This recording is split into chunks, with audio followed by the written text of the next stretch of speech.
On November 22nd, 1963, President John F. Kennedy was assassinated. The man arrested for his murder was Lee Harvey Oswald.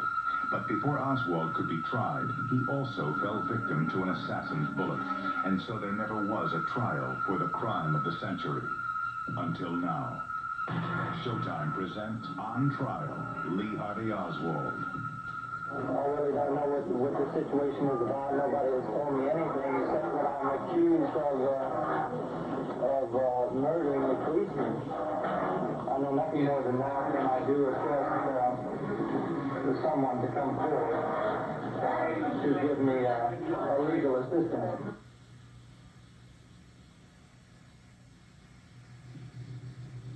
Hello, I'm Edwin Newman. Welcome back to the conclusion of Showtime's presentation of On Trial, Lee Harvey Oswald. Coming up shortly, Oswald, for the first time ever, will have someone to give him legal assistance. Attorney Jerry Spence presents the case for the defense. He will be calling real witnesses, including an ex-FBI man who knew Oswald, an eyewitness on the grassy knoll, a medical technician present at Kennedy's autopsy, a policeman who will possibly connect Jack Ruby with a conspiracy plot, and others. All of them as Jerry Spence tries to convince the jury that Oswald is innocent of assassinating President John F. Kennedy. In part one, we saw prosecutor Vincent Bugliosi present a detailed case against Oswald. His witnesses included the man who drove Oswald to work on the day of the assassination, when Oswald was carrying a rifle-length package, a co-worker who was standing just a few feet below the alleged sniper's nest, the policeman who first encountered Oswald in the lunchroom and who found in the Texas Book Depository the rifle that was later connected to Oswald. Another eyewitness identified Oswald as the killer of Officer Tippit, and there was the woman Oswald's wife lived with, a woman who had come to know Oswald well in the weeks before that fateful day in November, 23 years ago. With me now to watch the second half of the trial and to join me in a discussion later are Alan Dershowitz, an attorney and professor at the Harvard Law School, Ramsey Clark, an attorney, former Attorney General of the United States, and Jack Anderson, investigative journalist and syndicated columnist. Gentlemen, welcome. Let me remind you that at the end of the trial and before the jury returns its verdict, we will be conducting a live telephone poll to give you at home an opportunity to express your opinion on Oswald's guilt or innocence. We will tally your votes before the jury's verdict is revealed. I see the defense case is now ready to begin. Remember, there are no actors here, there is no script. These are real witnesses, real lawyers, a real judge, and an actual jury from Dallas. So, let's rejoin Showtime's television trial of Lee Harvey Oswald. Call your first witness. Call Bill Newman, please.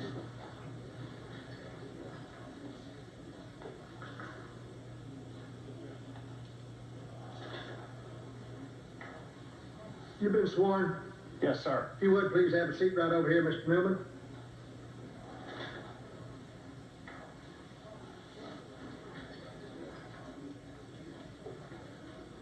Mr. Newman, this is the jury over here. Say hello to the folks. Hello. Tell them who you are.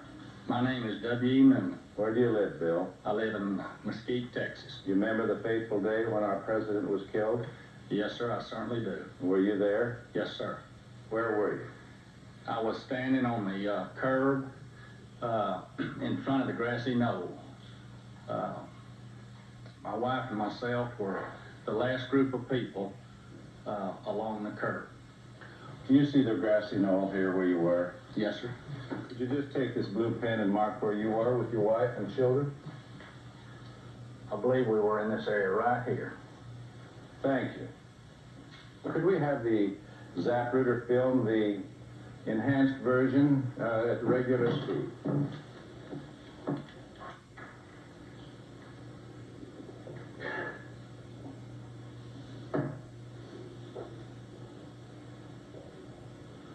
Now, just tell the jury in your own words what happened. Well, sir, we were standing along the curb on Elm Street, and as the president's car come towards us, probably 200 feet or so from us, we heard a boom, boom, like that. Crescent sort of throwed his arms up, and we thought at that time maybe someone had thrown firecrackers or something beside the president's car. As the president's car came closer to us, we could see that something was wrong, that Governor Conley, I could see the blood on his shirt, and Governor Conley's eyes protruding. And the president was looking into the crowd of people. He was moving his head about and looking into the crowd of people. And just as the president's car got directly in front of me, and the president was probably 15 feet away, boom, and the side of his ear flew off, and just bits and pieces flew off. I can remember seeing just a white flash and then the red, and the president fell across the car as if you'd hit him with a bat. Fell across the car and back into Mrs. Kennedy's lap. I turned and I remember her saying, "Oh my God, they've shot Jack." Who was hurt? Mrs. Kennedy. And then You were that close you could hear it. yes, sir, I was as close as from where you're standing to myself, from the president when the third shot was fired. That time I turned to Gail and I said, "That's it, hit the ground." And we hit the ground because we thought we were in direct line of fire at that time. Where did you think the shots were coming from? Sir, I thought the shots were coming from directly behind. And where would that be on this exhibit?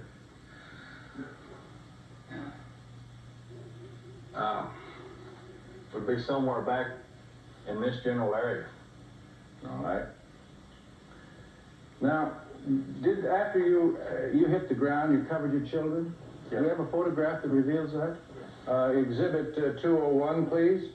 Do you recognize Exhibit 201?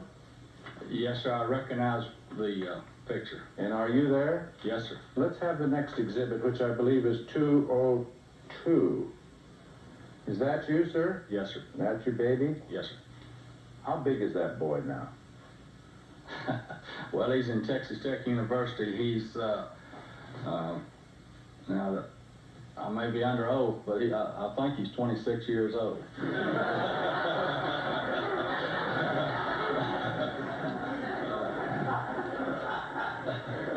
You may examine.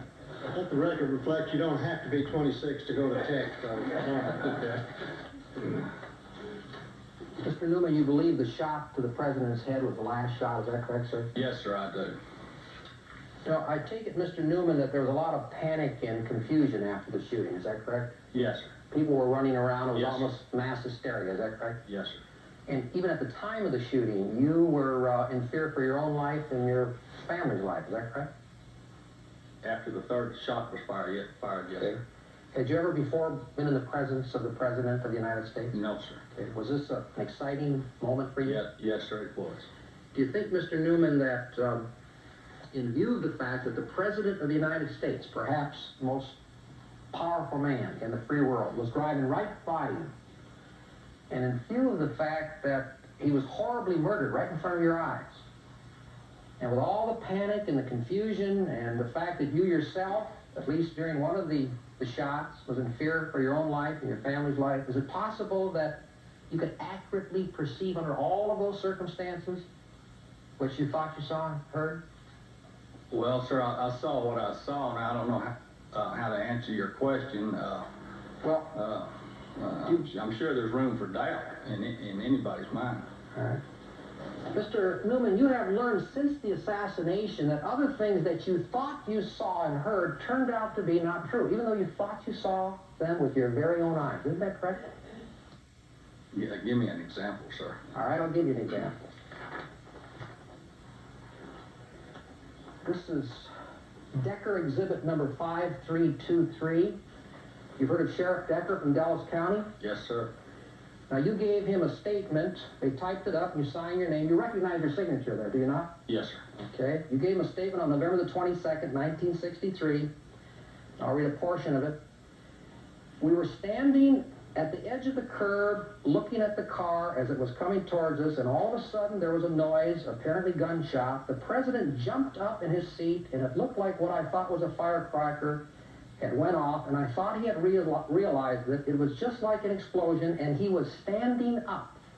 Did you sign your name to that document? I signed my name to that document. You're aware that President Kennedy never stood up in a presidential limousine, is that correct? Yes, sir. Thank you, Mr. Newman. No further questions. Thank you. Thank you very much. You want to tell the folks? Just a minute, if you don't mind, he would appreciate it if you'd stand up and ask Yes, a question. yes. Thank you. Would you mind telling the folks in the jury what the circumstances were of you having written that document about the president standing up? The part about the president standing up, the president did come up in his seat.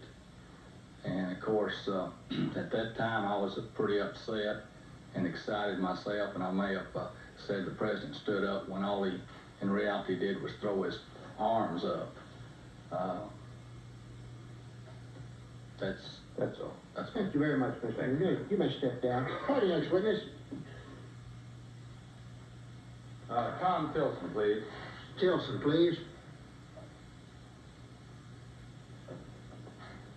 Mr. Tilson, if you would, please. You come forward. Well, Mr. Tilson, how are you? Fine. Yes, Just give come- me your hat. Just put that right. Mr. Tilson, if you would, please, if you'd come up here and have a seat. Good to see somebody. Have you been sworn as a witness? All right, fine. All right. Tell the ladies and gentlemen of the jury who you are. I'm Tom Tilson, Dallas Police Department, Dallas, Texas, USA. Mr. Tilson, were you around Dallas when our president was assassinated? Yes, sir. One of the things that I'd like to know is whether you knew a character by the name of Ruby. That is, a fellow by the name of Jack Ruby. I did. How did you happen to know him? He had a Silver Spur dance hall on my beat. How long had you known who Ruby was and what he looked like? Oh, about 1956. The cat assassination was in '63. Yes, sir. So plenty of time, right? Correct. Are you trained to identify people? Yes, That's part of your training? part of it. And so on the date of the assassination of our president, where were you? I was at the scene, just on the west side of the Triple Underpass. And could you tell us about where you were on this exhibit? Do you recognize it? Is this easy enough to locate yourself on? Well, no, I can get up and show you. Please do that. Where I was, and not quite on the map, I was right over here. This is the railroad track, and it is grass to know.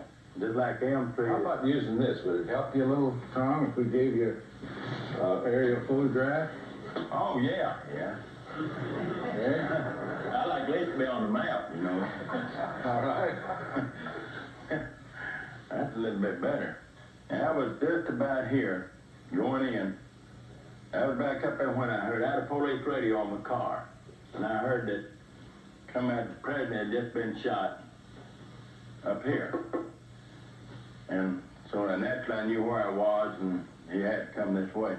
My daughter and I had a daughter out of college, home for the holidays. She was in the car with me.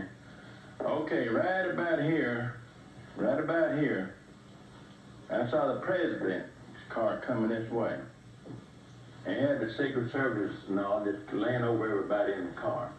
And by that time I'd on down about here. And right here, there's a sign here, there was a car parked right up, this is the sidewalk. On the other side of the sidewalk, there's a car. Right here. There's a guy right here, top of this grass knoll at the incline. Right here, the fella right here. And he came down this grass knoll behind this sign. And when he got to the car, he was about in front of the car.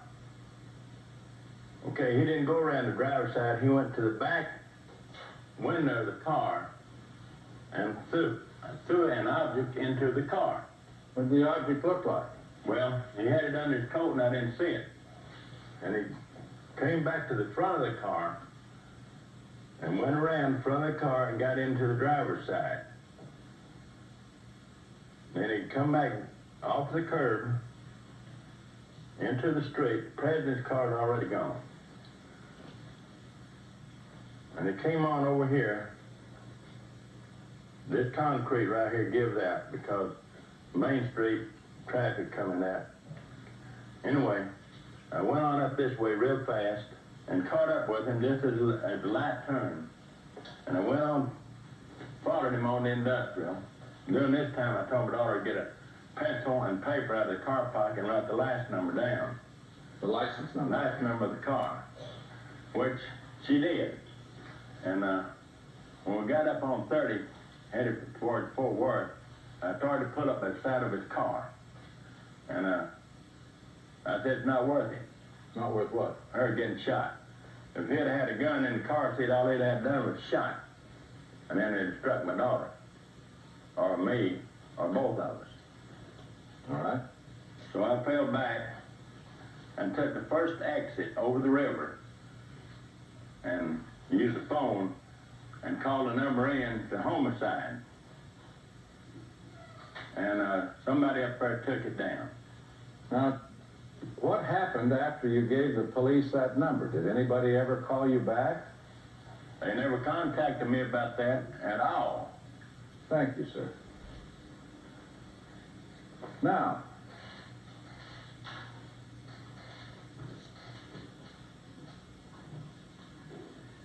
did you see Jack Ruby on that day? No, sir, I didn't see Jack Ruby on that day. Did you see anybody that looked like Jack Ruby on that day? I did. Where did you see him? I saw him coming down the grass and knoll getting in that car. In this car that you've been talking about? Yes, sir. You're saying that the man that came down the grassy knoll and got in this car and drove off that you've been describing looked like Jack Ruby? Yes, sir.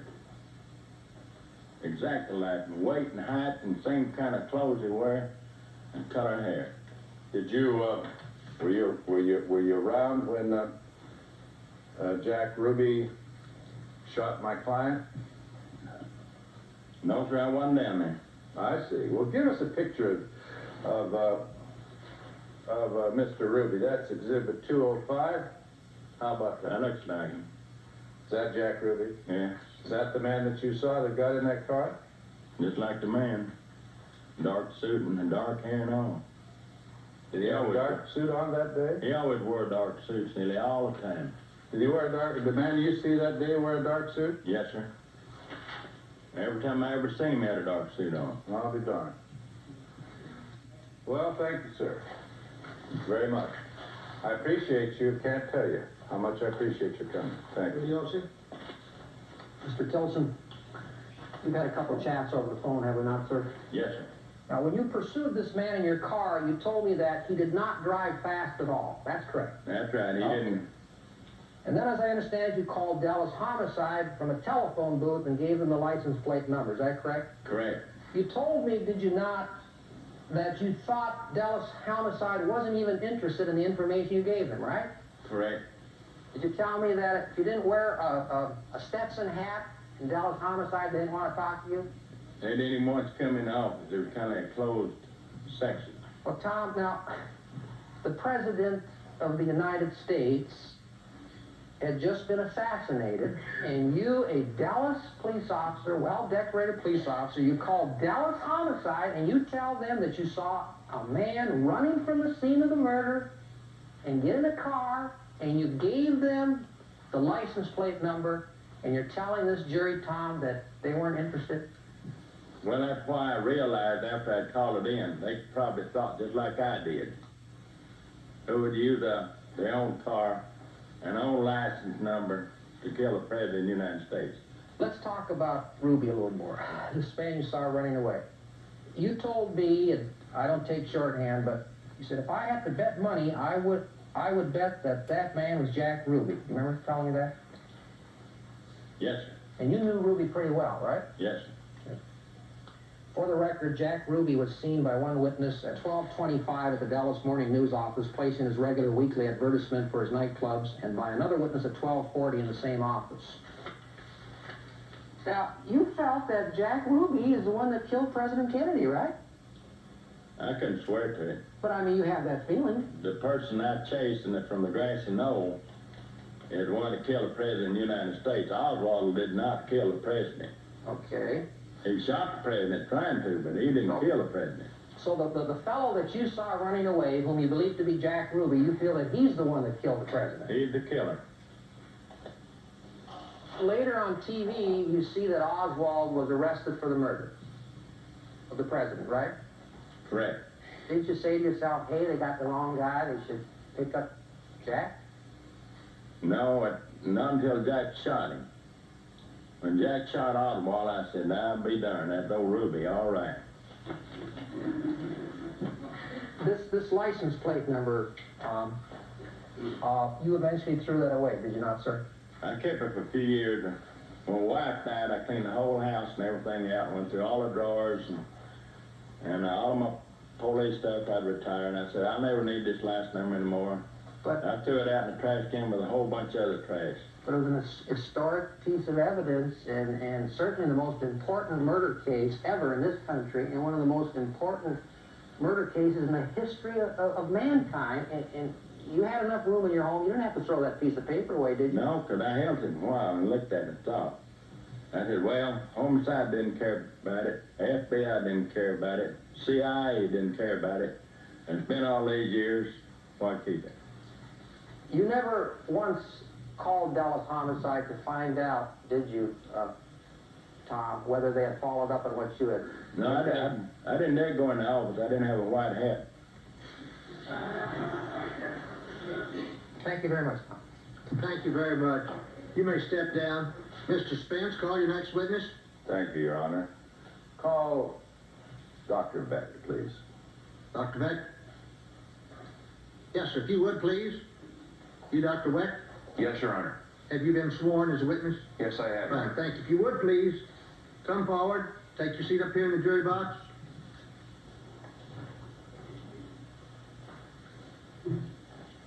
Court, please. You may proceed. Doctor. Tell them who you are. Dr. Cyril Wecht, Pittsburgh, Pennsylvania.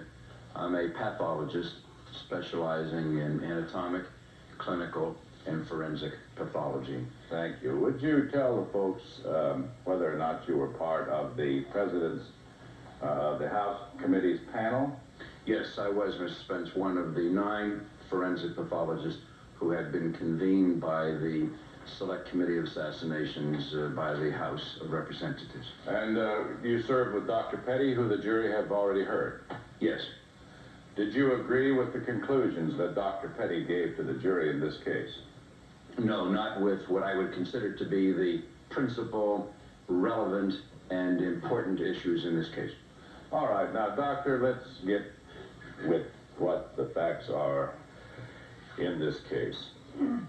Why is everybody concerned? Just explain as briefly as you can why everybody's concerned about whether there was one shot that went through both the President and Governor Connally, or 2 shots. I mean, what possible difference does it make? Explain. The reason for the problem was this. They got the alleged murder weapon, this Mannlicher Carcano single-action non-automatic weapon, and it was determined that in the hands of the most skilled marksman that the government could find, it took 2.3 seconds from shot to shot.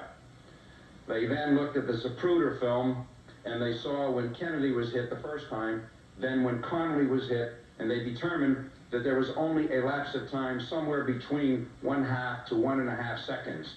So it was then humanly impossible. They'd already made the commitment to themselves that it was a sole assassin, Lee Harvey Oswald.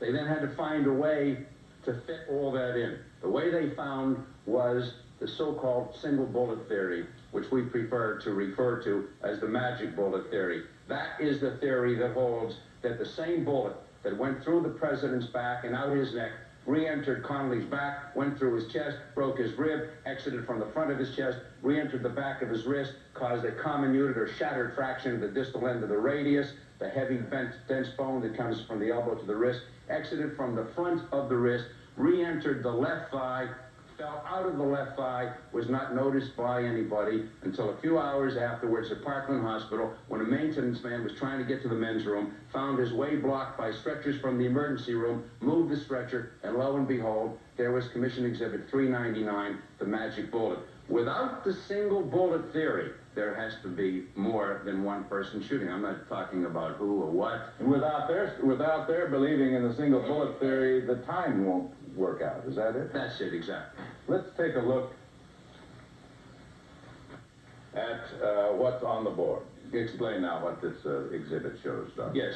This exhibit shows from far left, the jury's President Kennedy and his wife. Stand down. Sir. May I use this, Your Honor? Please. Step on this side. Don't use it on me. Thank you. The President and Mrs. Kennedy, Governor Connolly, Mrs. Connolly, these are jump seats in the rear compartment of the car. Greer and Kellerman, the Secret Service agents. This is a simple schematic illustration to demonstrate how a bullet would have been moving if it had been fired from the 6th floor window of the Texas School Book Depository building. It would have been coming from up downward. It would have been coming from right to left and from rear to front. The bullet entered the back of President Kennedy, and then it moved to the front, and it moved to the left, and it exited from the midline of his neck. That bullet did not strike any dense bone.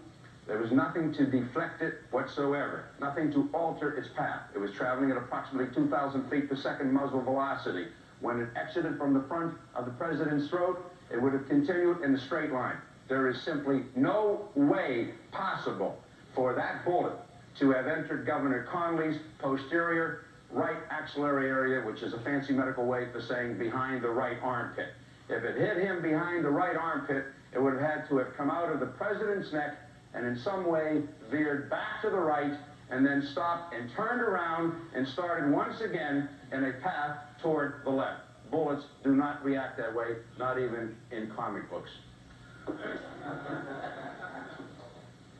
Folks, show me Exhibit 67 again, please. What does it show you, Doctor?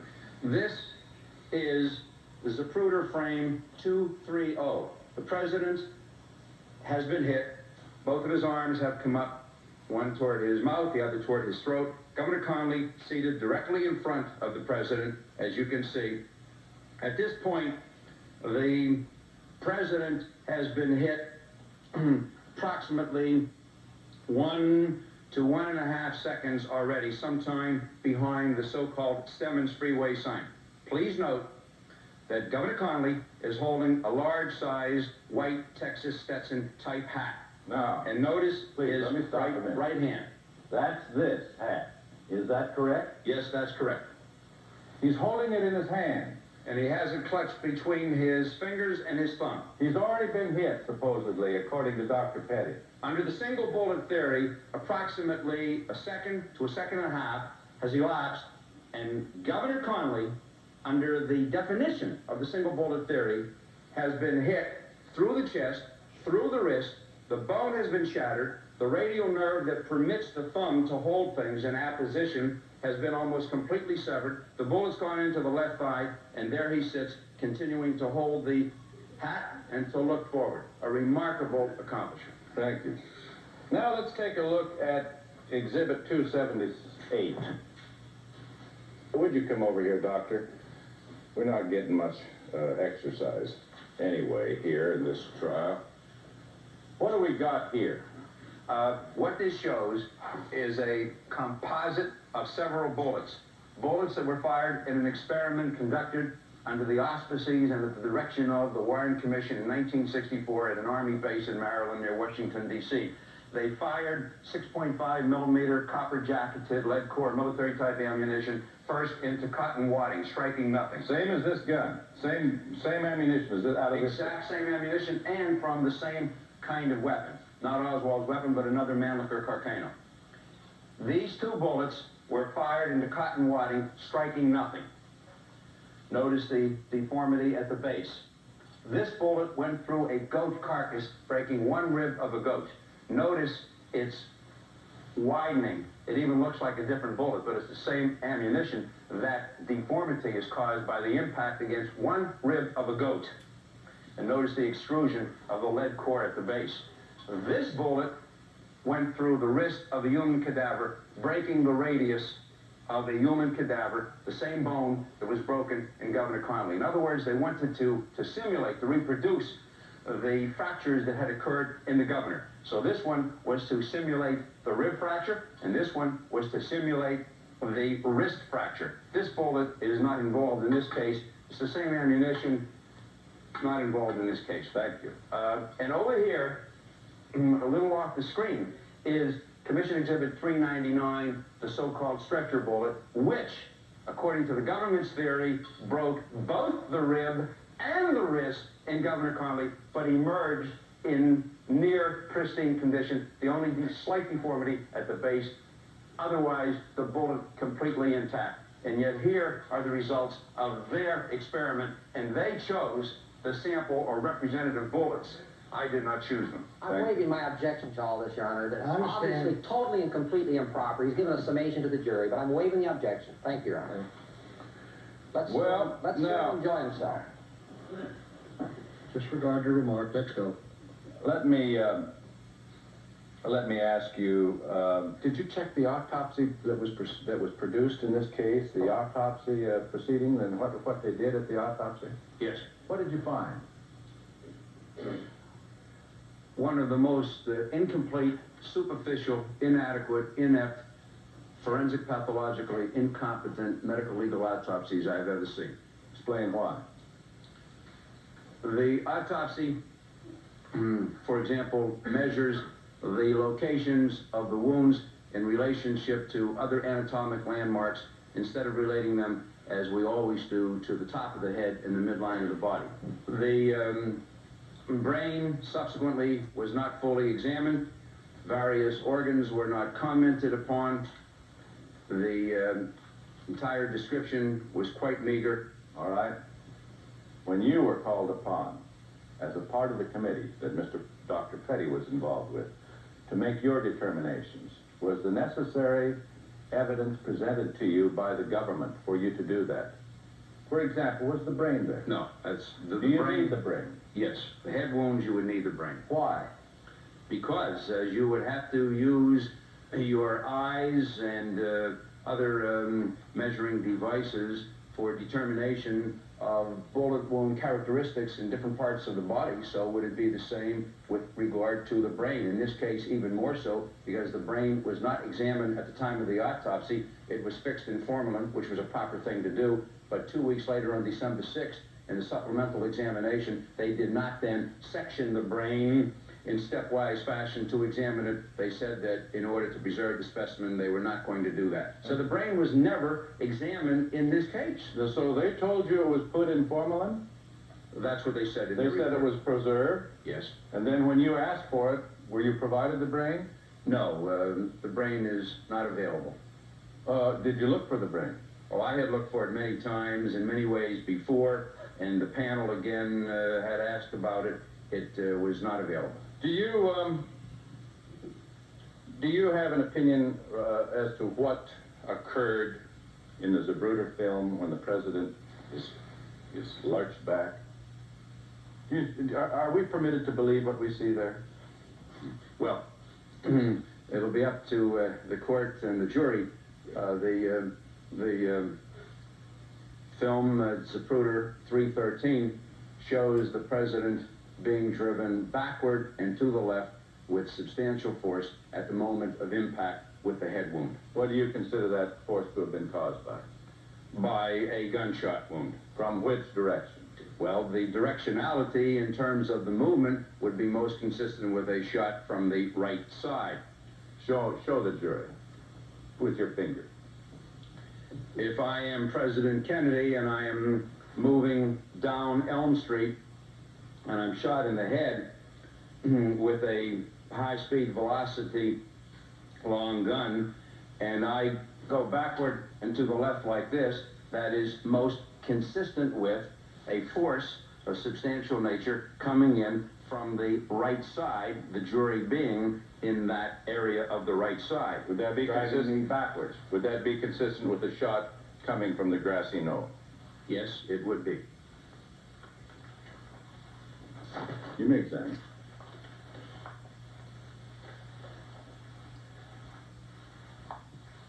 Cyril, I respect you. You know, you've got a pretty good background, don't you? Spent a lot of years in school. But you're known as the darling of the conspiracy buffs in this country, aren't you? Please, that's. No, well, you asked him to give a summation to the jury, and I can't ask him if he's a darling. I asked him for his testimony, Your Honor, and I think that that's demeaning of a witness of this character. Asking if he's a member of a particular committee. Sustain as the darling. Doctor, even though from a professional perspective you don't think too much of the autopsy surgeons, you do agree 100% with their findings, to wit, that the bullet wound to the president's upper right back and the bullet wound to the back of the president's head were both entry wounds, not exit wounds, and hence the bullets were fired from the rear. Is that correct? Yes. Okay, let's go on to the next question now. No final summation. I'm going to be doing that. Was it just accidental on their part that they came to the same identical conclusion you came to? That's not the same identical conclusion. Okay. That's just a part. Dr. Wecht, in a 1974 article for Forensic Science, page 128, did you say this? So far as the available medical evidence shows, all shots were fired from the rear. No support can be found for theories which postulate gunmen to the front or right front of the presidential car. Did you write those words, Doctor? Yes, exactly. Okay. Available medical evidence. All That's right. the phrase, Let's Mr. go on to the other Bugliosi. question. Available medical evidence. He'll have some opportunity on redirect. Just answer my questions.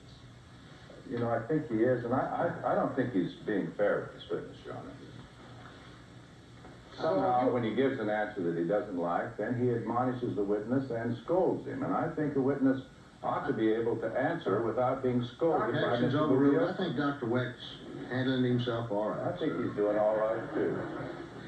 Thank you. As far as the brain, Doctor, you're well aware, are you not, that after interviewing or taking depositions from over 30 people close to the matter, the House Select Committee that you were on, the investigators concluded that the president's brother, Robert Kennedy, who had told people he feared his brother's brain might conceivably be placed on public display years from now, they came to the conclusion that it was he who was responsible for the disappearance of his brother's brain. You're aware of that? That's the conclusion of the House Select Committee investigators. They suggested it. Okay.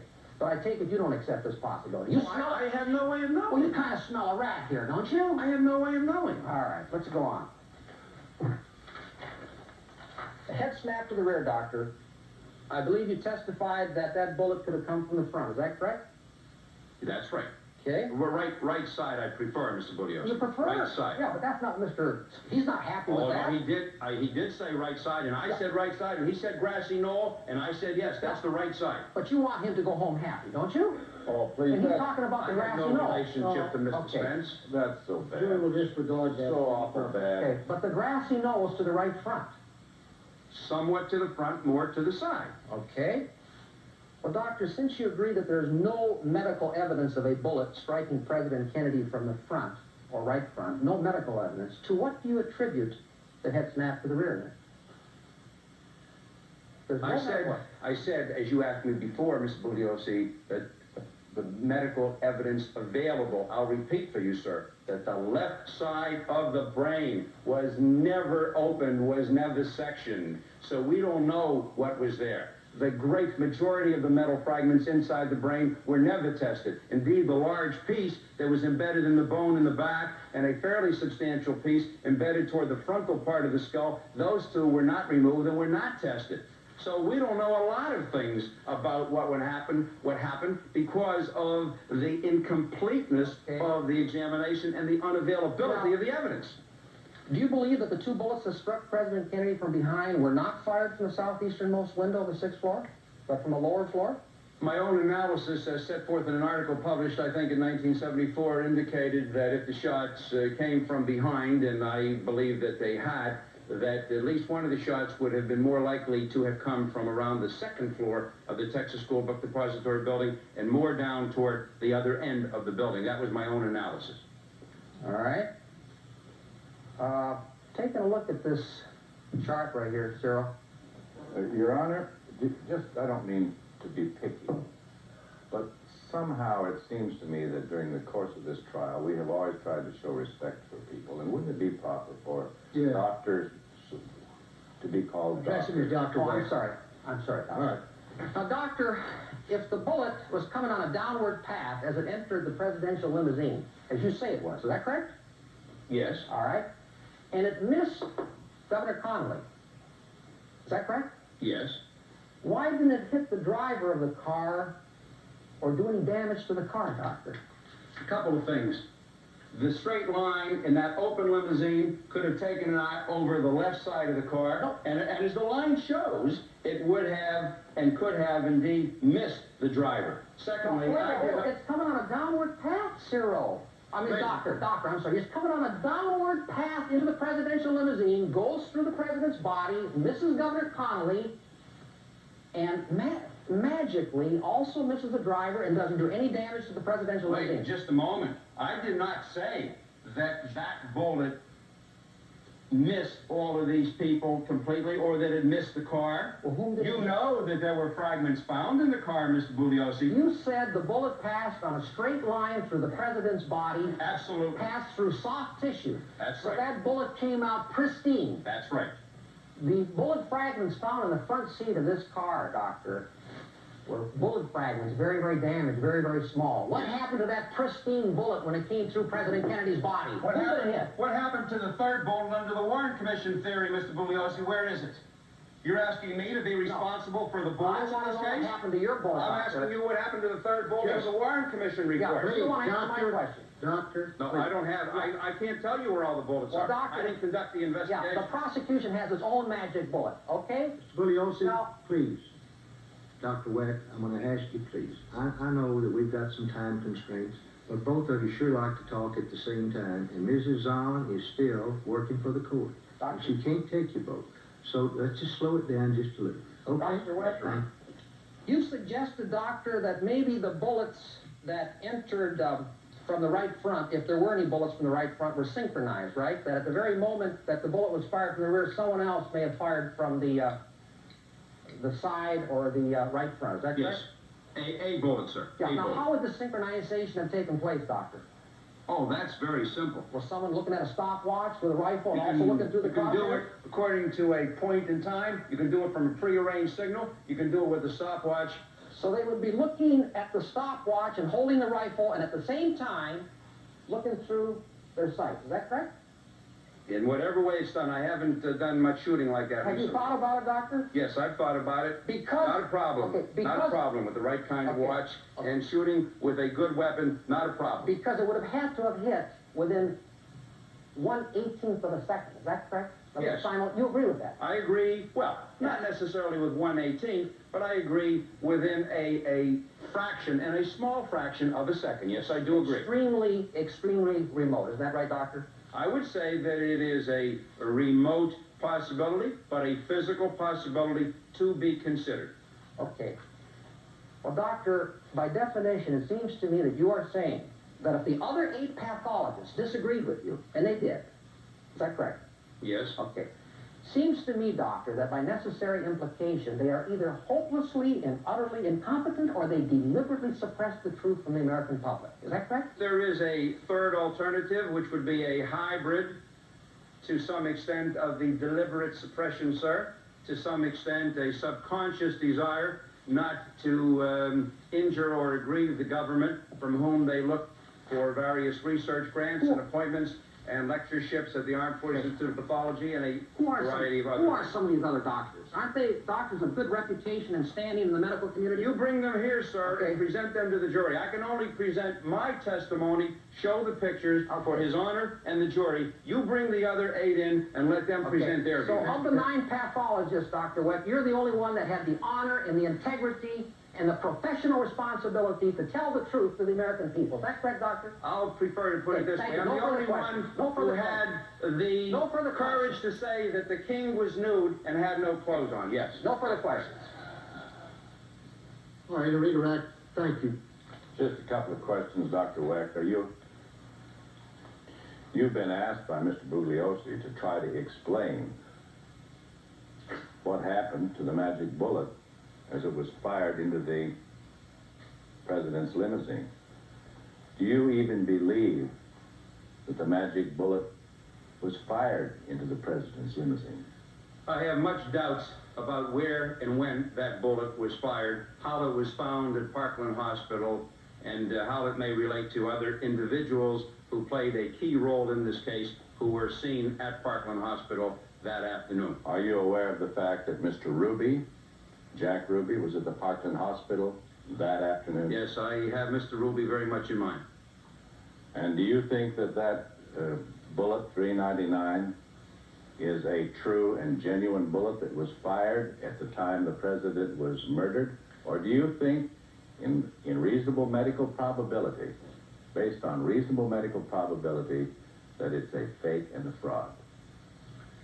I have much doubt as to whether that bullet went through any of the individuals that day. If it did, it would be consistent only with a bullet having gone through the president's neck. It would not be consistent, for the reasons I've given, with a bullet that would have destroyed 4 to 5 inches of the governor's rib and caused a common unit fracture of the governor's wrist. No further questions. Thank you very much, Dr. Weck. Call your next witness. Call Paul O'Connor, please. O'Connor? Have you been sworn, Mr. O'Connor? Yes, sir, I have. All right, thank you. If you would, please.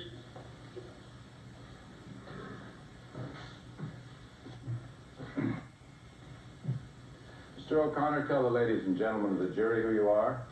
My name is Paul K. O'Connor. I of Gainesville, Florida, sir. Would you tell the ladies and gentlemen of the jury what you were doing when you were 21 years old? Yes. What were you doing? I was a hospital corpsman, United States Navy, and I was stationed in Bethesda, Maryland. At Bethesda Hospital where the president was brought? Yes, sir. Were you present when they brought the president in? Yes, sir. And would you tell the ladies and gentlemen of the jury what your duties were at Bethesda Hospital at that time? Well, I worked with a partner. We assisted in postmortem. My job in postmortem was to remove the deceased brain. Are you just a little bit nervous? A little bit. Well, I don't blame you. It's all right. Just take your time. If he was that close to me, I'd be a little worried too, Mr. O'Connor. I'll back off. Thank you. We're all in this together, so just take your time. Speak up just a little bit, if you would, please, Mr. O'Connor. Yes, sir. Thank you. As I said before, my job was to remove the deceased person's brain and prepare it for putting it in formalin so it was fixed so that the pathologist could examine it at a later date. And did you prepare to do that in the president's case? Yes, sir, I did. Did you see who was in charge of the autopsy there? Commander Boswell, Commander Humes. Was who was actually had his hands on the president during the autopsy? Dr. Humes did. Who else was there in that autopsy room? Describe the scene just so the jury can see it in their own eyes. Well, you have to imagine what the autopsy room looked like. It was quite large, had an amphitheater. It was used for teaching pathology. The room was filled full of Army, Navy, Air Force, Marines, high-ranking officers, civilians. It was jam-packed. All right, and did you, what was the attitude of the people? Was it calm? No. What was it? It was very hysterical. Was Dr. Hume receiving any interference in what he was doing? We were interfered with constantly, yes. And who was interfering with what was going on? Well, there was Admiral Berkeley, the president's physician at the time. What was he doing? He just interfered constantly. We'd go to do a procedure and he'd say, no, let's don't do that. Let's do something else. Or the Kennedy family wouldn't like that. Or it was on and on like that all the time. Now, when the president came in, what did you do? The casket came in approximately 8 o'clock in the evening. They set the casket on the floor beside the table when we opened the casket. Inside was a body bag. The body bag was unzipped, and we removed the president's body and placed it on the table. Did you help do that? Yes. Did you have your hands on him? Yes. At what part of his body, sir? His shoulders. All right, you were at the head end. Yes. Well, now let's just describe to the ladies and gentlemen of the jury what you were prepared to do. What were you prepared to do? Prepare the body, to remove the brain. And you were prepared to remove the brain? Yes. And would you tell the jury how that's done, please? In order to remove a brain from a deceased person, you have to make an incision that goes from ear across the top of the head to ear. Then the scalp is slowly peeled back until it's hooked into the chin on the front. The scalp is retracted in the back the same way. You then cut the temporal muscles on both sides. You have two sets of muscles on both sides called temporal muscles. They're cut. Then I used a saw and sawed completely around the top cranium. And then what, sir? You take a small chisel and you pry the cranium loose and open up the top of the skull where you have the dura mater, which is a tough fibrous membrane that covers the brain. That's been cut with a pair of scissors all the way around close to where you've done the cutting with a saw. That exposes the whole top of the brain. At that time, you reach in very gently with your left hand, and you pull up the front of the brain and cut the optic nerves and other nerves and veins and arteries that hold and support the brain in the cranium. All right, now, Mr. O'Connor, in this case, we have developed some facts. That when these doctors who testified here came before this jury to testify, they were never shown a brain. Although they were told there had been a brain placed in a bucket of formaldehyde, but they never were shown the brain. Do you have an explanation for that? Yes, I do. Would you tell the jury what the explanation is? The president's brains were literally blown out of his head. He had none. Are you saying that there was no brain in the president's head? There was no brain. There were pieces of brain matter that were inside the cranium, just macerated pieces. Nothing that you could tell one part from the other. Well, what do you mean there were pieces? How much of the brain was left in the skull? Maybe a handful at the most. You mean a full handful or what? Maybe a half a handful. Now, did you open the president's brain as you would in an ordinary case? We didn't have to. You mean you didn't peel the president's brain back? No. There was nothing to do. He had a monstrous hole in his head. And so there was never a cut around or the hole or the brain taken out? We didn't have to. Because the brain wasn't there? The brain was gone for all practical purposes. It was gone.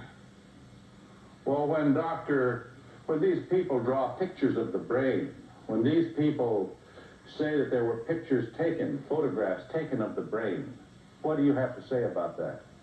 They must be talking about somebody else.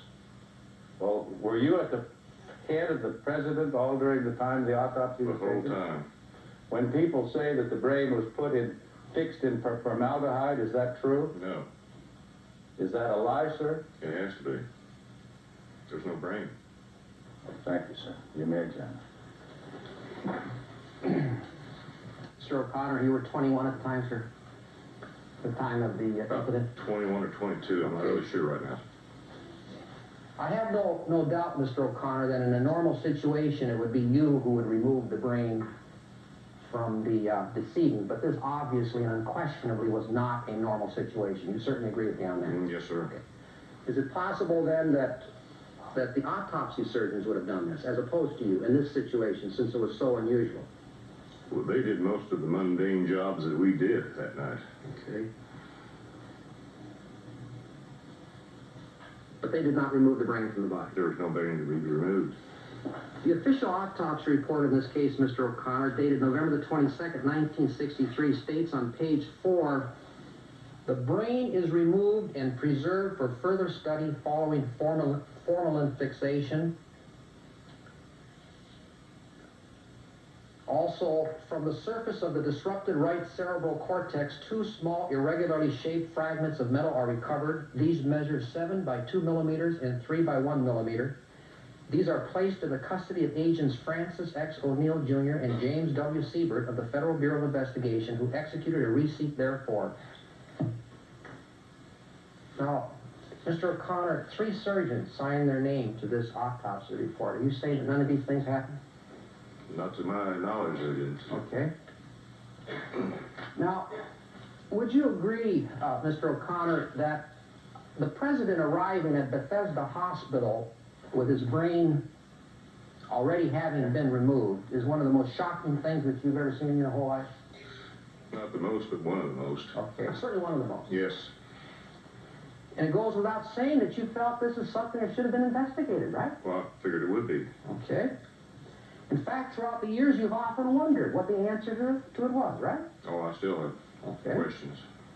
Now, in 1978, you were interviewed by the House Select Committee on Assassination, is that correct? That's correct.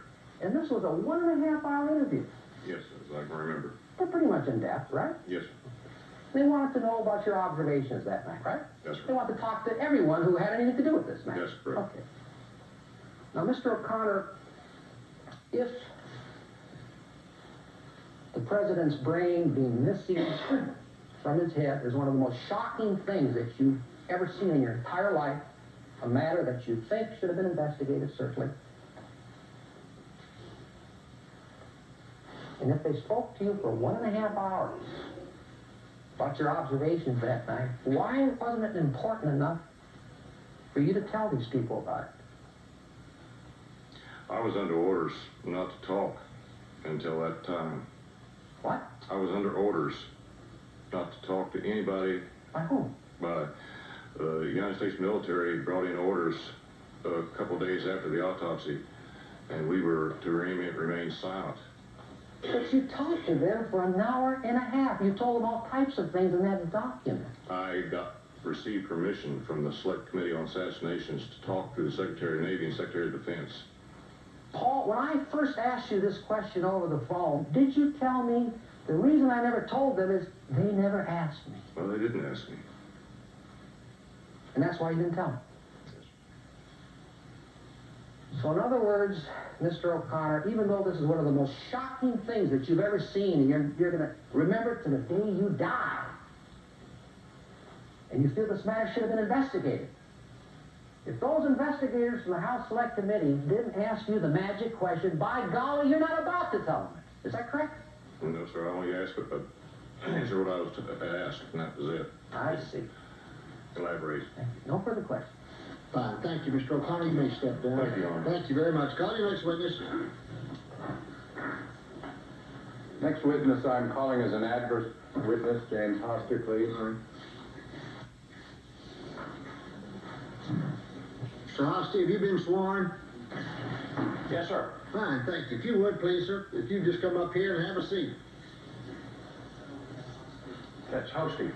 Hosty, thank you. I'm sorry, I apologize. Mr. Hosty, thank you. They call me Burton a lot, so we'll get along fine. Thank you. Okay.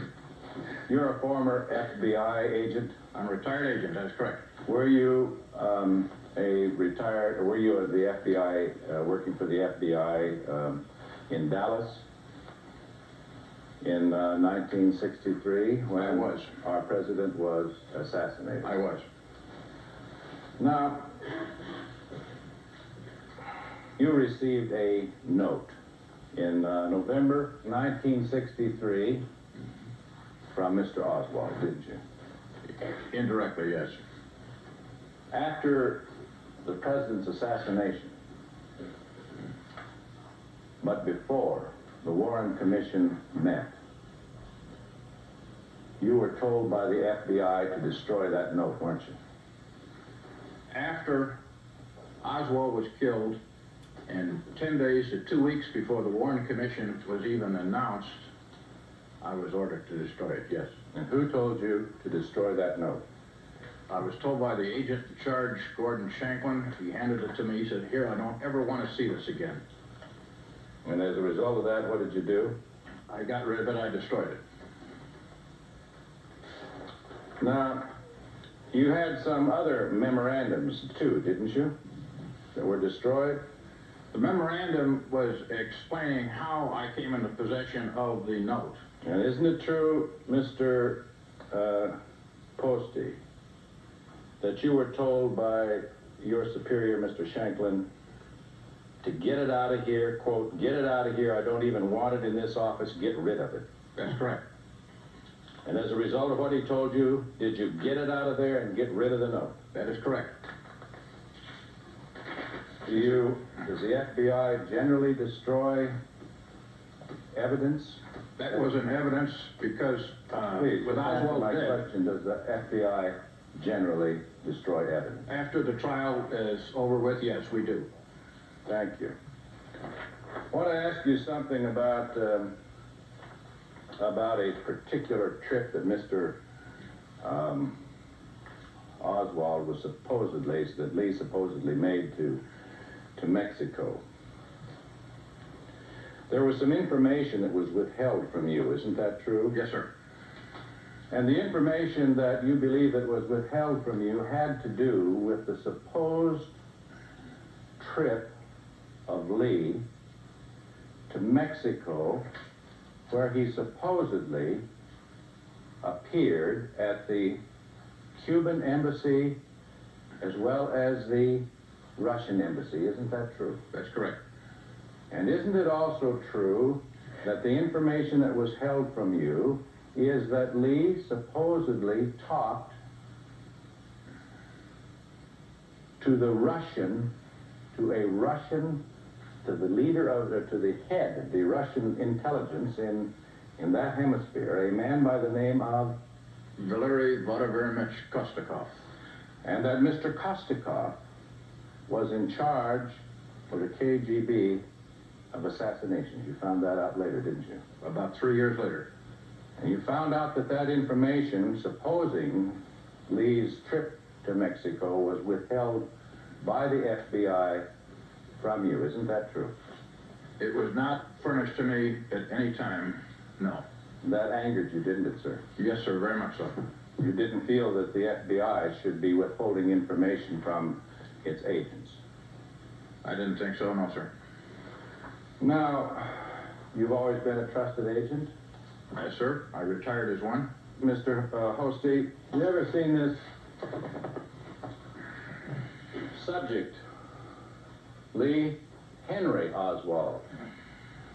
On October 1st, 1963, a reliable and sensitive source in Mexico reported that an American male who identified himself as Lee Oswald contacted the Soviet embassy in Mexico City inquiring whether the embassy had received any news concerning a telegram which had been sent to Washington. The American was described as approximately 35 years old, with an athletic build, about 6 feet tall, with a receding hairline. Are you aware of that cable? No, sir, that's not the one I saw. That's the one of October the 10th, isn't it? This is the October 10th cable. Now, you did go to visit, in the course of your duties as a loyal officer of the FBI, you did go to the residence of Mr. Oswald to talk to Mr. Oswald prior to the assassination. Isn't that true? That's not true. Well, you did talk to Mrs. Oswald. Correct. November the 1st. And after the assassination, do you know whether or not a notebook Lee Oswald was discovered. Yes, sir. I personally found it among his effects. And was your name in it? The name of James P. Hasty, H-A-S-T-Y, was found in All there. right, even he was having trouble. He had trouble. That's why we call it Hosty. All right. And so, Mr. Hosty, your name, address, at least license plate number? The license plate number was incorrect, but it was very close. It was one digit off. And your telephone number? The office number, right. Were all in Lee's notebook. That's correct. Now, when this notebook was presented by the FBI to the Warren Commission, that page was deleted, wasn't it? Not that page, no, sir, just the one item, the one reference. It wasn't that my name didn't take up a whole page, it was part of a page. So they took that out, didn't they? It was left out. Now, are you aware of a conversation with Walter Jenkins, presidential aide, and J. Edgar Hoover immediately following the assassination, in which Hoover said, quote, "The thing I am concerned about, and so is Mr. Katzenbach, is having something issued so we can convince the public that Oswald is the real assassin." Were you aware of that? I have read of this, yes. Thank you. I believe you told me that your investigation of Oswald revealed he was far too unstable for any professional intelligence agency to have used him in any way. Is that correct? That would be true. All right. Now, about the carrying up of the note from Oswald, I believe you told me that when we spoke over the phone that you were ordered to do it because your superiors were afraid that J. Edgar Hoover, you were afraid of his wrath. He was a tough little cookie. I learned that just recently, yes, sir. They were afraid that if Hoover found out that Oswald had threatened an FBI agent and the Secret Service was not notified of this before President Kennedy came to Dallas, Hoover would explode. Is that correct? The letter did not threaten me. There was no threat in the letter. Wait a minute. But I'm saying that the reason you were ordered to destroy the letters, your superiors felt that if Hoover found out about it, he would be extremely upset. If he found out about the fact that we'd had any contact with him prior to the assassination, they didn't want that even out, right? No, wait a while now, Mr. There was no threat involved. Well, Mrs. Fenner, the FBI receptionist, recalls the note as reading that Oswald would blow up the offices of the FBI and Dallas Police Department if you didn't stop bothering his wife. She's given 3 different versions. Okay. Which one do you want? Well, that's one of them. Is that correct? That's my understanding. Okay. So basically, you and your superiors, I think you told me this, everyone was trying to avoid being blamed for not having prevented the assassination. Is that correct? That could be, yeah. Okay, let's go on. Concerning your name and address being removed from Oswald's address book, what, if anything, did you find out about that? I found out that one of the agents from the New Orleans office had left it out. He thought he was doing me a favor. Okay. He had not consulted with me, and I was not aware of it. Clearly improper on his part. Definitely. Okay. About this fellow Kostakov. You say he was a member of an assassination unit. Is that correct? He was the Western Hemisphere chief of Line V as in Victor, which is the section having to do with assassination, sabotage, and kidnapping. You told me, did you not, that you don't believe Kostakov knew who Lee Harvey Oswald was when Oswald came to the Soviet embassy? That is my understanding. Well, please, the evidence is that Lee Harvey Oswald wasn't even there. Okay. You say you received a Please. The objection is, he assumes the fact that this jury has to decide. The evidence before the jury is that there was an imposter there. He claims that there was a conversation between these two. I don't think that's proper for him to do that. Well, we're giving the other side, no matter how thin to make the pancakes, Judge, you know, there's always 2 sides, and that's his side. Sure, recall what the evidence was. All right. In fact, Ruth Payne gave you a handwritten letter she had found of Oswald, which he subsequently typed up and sent on November the 9th to the Russian embassy in Washington. Is that not true? That's correct. And in it, he refers to his being in Mexico City to get a visa. Is that correct? Yes, sir. You're certainly not suggesting to this jury that Kostakov, who at one time may or may not have been a member of any assassination unit, you're not suggesting that he had anything to do with the assassination. Is that correct? There's no evidence to that fact. Would you tell the jury what your investigation revealed as to how this confusion came about, describing Oswald as 35 and receding hairline? They had a wiretap intercept on October 1st in which he stated that he wanted to come over to the Russian embassy to pick up his visa. Therefore, they had every reason to believe that a person named Lee Oswald was on his way to the Soviet embassy to pick up a visa. This individual then came out of the embassy a short time later, obviously stuffing something into a wallet, and they thought that this probably was the person that they heard. Okay, in other words, the CIA had a telephonic conversation of a man named Lee Harvey Oswald going to the Russian embassy. So they had his name, but they did not have his description. Yes. That is what I'm told is correct, that they jumped to the wrong conclusion. They saw the person coming out after the phone conversation, put the two together incorrectly. You told me when we spoke that you felt that the FBI had made you the fall guy in the assassination. Is that correct? Absolutely.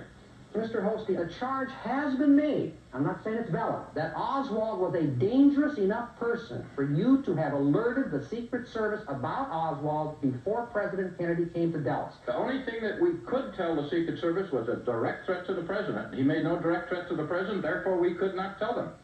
Thank you. Mr. Holstein, you may step down. Thank you, Mr. Holstein.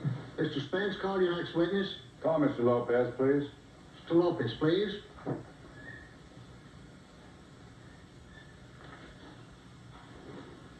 Mr. Lopez, have you been sworn?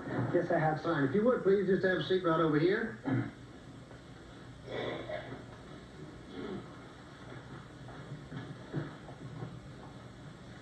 Mr. Lopez, tell the folks who you are. My name is Edwin Juan Lopez. I am an attorney now and was back in 1977 and 78 one of the research investigators for the House Select Committee on Assassinations. Doing research for them. Well, we were trying to determine whether Lee Harvey Oswald had in fact visited the Cuban and Soviet embassies in Mexico City. Did you come to a conclusion? Yes, we did. What was your conclusion? We had no choice but to conclude that he had not. Now, would you give the ladies and gentlemen of the juries some facts upon which you base that conclusion, which is to say, Mr. Lopez, that there must have been an imposter there, is that correct? That is correct. Would you explain why? Well, as part of my job on the committee was to go through all the documents that the CIA would allow us to have access to. And part of those documents consisted of photographs that were taken from 3 different sites at the Cuban embassy in Mexico City during the time that Lee Harvey Oswald had allegedly visited that embassy. After reviewing all those photos, we found no photograph of Lee Harvey Oswald, even though they had photographers there around the clock. 3 photographers? They had 3 photographers altogether. 3 photographers around the clock watching the embassies. Lee Harvey was supposed to have gone in there 3 times. Correct. Now, did you write a report? We wrote a report that was approximately 280 pages that was classified. And is your 280-page classified report classified today? It is still classified. Now, tell the folks of the jury whether or not you are under a secrecy oath. Yes, I am. And so there are many things that you know, Mr. Lopez, about this matter that you are not able to tell the jury because of your secrecy oath. Is that correct? That is correct. Mr. Lopez, as a lawyer, you know that if Lee had lived and had been tried by a jury like these ladies and gentlemen, that one of 2 things would have happened. One, Lee could have required the production of all of those secret files that you've seen. That is correct. That you've been sworn to keep secret. That is correct. Lee, in one of his statements to the press, screamed out, "I am a patsy." Do you believe he was a patsy? Yes, I do. And from what you were able to see of the CIA and the rest, are you able to conclude whether or not they had the capacity, the ability to fake photographs? Oh, there was no doubt. No doubt. In fact, we were given access to a certain file that's now public information called the DR Rifle file that was written by the chief of the Western Hemisphere. And in that file, the chief talks about assassinations of leaders and how they could then go about covering up. And he talked about fake 201 files and fake identities and exactly, how you can make a patsy out of someone. You talked about a fake 201 file. Was there a 201 file on Lee? Oh, there was an expensive one. All right. Now, What is business of the imposter? You say there was an imposter there, the man that's supposed to have been 35 years old with an athletic build about 6 feet tall. Did the CIA tell anybody that this was supposed to be a friend of Lee's? Or was this supposed to be Lee? Back in 63, they just said it was Lee. In 63, in October of 63, They just said that was supposed to be Lee Harvey Oswald. a month before the president was killed. Is that correct? That's correct. Do you know why somebody would be down in Mexico City a month before the president's assassination, posing as my client? Well, the only plausible explanation is that they were trying to set him up. Is that the conclusion that you came to? Yes, it was. You make sense. Your Chief. Mr. Lopez, do you believe that Lee Harvey Oswald was associated with the CIA in any way? Oh, I have no doubt that he was in some way, yes. Okay. Do you believe that the CIA may have set Lee Harvey Oswald out? Not as an agency, no. Okay, but maverick elements, rogues? Some type of maverick element, yes. Okay, then you believe that the CIA covered up these rogue elements? That's their modus operandi. Okay. Can you give us one tiny scrap of evidence? I certainly can't, sir, because I'm under secrecy oath. Okay, now, do you or do you not believe that Lee Harvey Oswald was at the Cuban consulate on September the 27th, 1963, or at any time in September, October of 63? I don't believe it, no. Okay. You're aware of Sylvia Duran? Oh, certainly, I question her. Okay, you're aware of her testimony in front of the House Select Committee that she typed up the Cuban visa application for Oswald. That's Can correct. we see that on the screen? I think it's 172. Exhibit 172. Now, she testified she typed that up, and a handwriting fellow said that Oswald's signature is on there, but that doesn't convince you that it was Oswald at the Cuban consulate in Mexico City on September the 27th. Is that correct? Well, she could never tell us that he had signed it in her presence. We talked to her for hours. She could never describe him correctly to us, his height, the color of his hair. I mean, none of the descriptions matched. Okay. We had other testimony from people in the embassy that said that it was not. But the Oswald House Select also. Committee concluded that Duran was identifying Oswald. Is that not so? Sir, I couldn't at all vouch for all the work that they did, unfortunately. You're aware that Sylvia Duran testified for the House Select Committee that she gave Oswald her name on a piece of paper with the Cuban consulate phone number on it, 11-28-47. You're aware of that? At least that she gave someone who said they were Oswald. Are you aware of this phone number surfacing again in a way that supports the conclusion that it, in fact, was Oswald? I think you'll have to refresh my recollection. Okay. Off the top of your head, you're not aware of it. Is that right? I just remember. Let's look at Exhibit 245. Presently on the screen, Mr. Lopez, is a page from Oswald's address book found at his residence after his arrest, and lo and behold, we see Sylvia Duran's name and the phone number 11-28-47. Were you aware of this, Mr. Lopez? Now that I see it, yes, I But that was. doesn't satisfy you either, is that correct? No, sir. Can you tell the jury then whether you think Oswald was in Mexico City at all in late September of 63? Oh, I think he was, yes. Is it possible that he was trying to get to Cuba? Sir, based on the information that we had, I would venture to say that it's not possible. You certainly don't suspect the Secret Service of being involved in the assassination, do you? No. But if there was a conspiracy to set up Oswald, it would have been hatched a long time ago, months earlier. Is that correct? Certainly. Okay. Are you aware, Mr. Lopez, that the motorcade route which took the president past the book depository building was decided upon by Secret Service agents Lawson and Sorrells on November the 14th, 1963, just 9 days before the assassination, and it wasn't furnished to the Dallas Police Department until November the 18th, just 5 days before the assassination. Were you aware of that? Certainly. So these conspirators then, way back a couple months earlier, when they were hatching this conspiracy to frame Oswald, how extraordinarily lucky they were that a couple months later, the President of the United States happens to go to Dallas and drive slowly by Oswald's sixth-floor window with the top of the car down. Extraordinarily lucky. Isn't that right, sir? I wouldn't call it lucky. I mean, there's always contact, sir. Yeah. But don't you think, As a person who was with the agency for a year and a half, I can tell you that they have contacts in every agency. All right. Thank you, sir. Thank you. Mr. Lopez, thank you very much. You may step down. Call your next witness.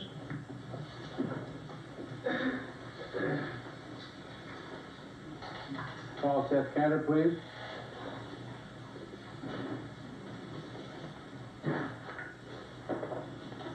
Cantor, if you would, please come forward. Have you been sworn as a witness? I have not, sir. All right, if you would, please come forward and raise your right hand. Do you solemnly swear or affirm that the testimony you will give in the proceedings before this court will be the truth, the whole truth, and nothing but the truth, so help you God? I do. Please take a seat. Cantor, just have a seat right there, please.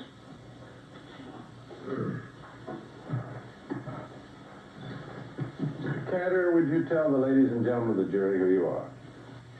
My name is Seth Cantor. I live in Washington, D.C. And what do you do? I'm a newspaper reporter. And what were you doing on the day the president was murdered? I had accompanied the president from Washington, D.C. on the press plane to Texas, and in Dallas I was in the motorcade as it came into Dealey Plaza. Later, were you present when Lee Harvey Oswald, my client, was arrested and taken into custody? I was at Parkland Hospital and went out to Love Field where the new president was sworn in, and then I rode downtown to the police station, and when I got there they had arrested Lee Harvey Oswald. Describe the scene at the Parkland Hospital in Dallas for the jury, please. Well, I arrived at Parkland Hospital just very shortly after the president was brought in, and I saw the car that the president and his wife and the Connollys had been riding in. A door was open, there was blood on the ground, there was a bouquet of crushed roses in the back seat of the car. If you'd have wanted to plant bullet particles in there, could you have done so? If I'd wanted to, yes. Could anybody? I believe so. Did you later see somebody there that became noted or notorious in the saga of the assassination of our president? Well, are you referring to Jack Ruby? Yes. Yes, I did not see Jack Ruby in that immediate area of the emergency room. I saw Jack Ruby and spoke with him and shook hands with him some distance away in the hospital as I was on my way to the press conference, an emergency press conference. How did you happen to know Jack Ruby? I had been a reporter in Dallas previous to moving to Washington. I was on the Dallas Times-Herald, frequently wrote feature stories, came across various characters in town, and Jack Ruby was one of those. And Jack Ruby was the kind of person who hung around newspaper city rooms and hung around with the police, and he was in full evidence, usually at sporting events, boxing matches, football games, things like that. And he was there where the president was, where the president's body was? He was in Parkland Hospital, yes, sir. And it was in the Parkland Hospital, was it not, Mr. Cantor, in which the stretcher, both Conley and the president were left? Yes, sir. And it was on this stretcher, purportedly, of Governor Conley, that the magic bullet was found. Is that correct? That is correct. Do you believe that just assuming that had Jack Ruby wished to drop the magic bullet there, that he would have had an opportunity to do so? I'm sorry, I can't say. I just don't know. I don't know. He was know. in the hospital? Yes, he was definitely in the hospital. Thank you. Were you around when Jack Ruby shot my client? Yes, I was. Do we have the clip of the killing of Lee? I'd like the jury to see that, please.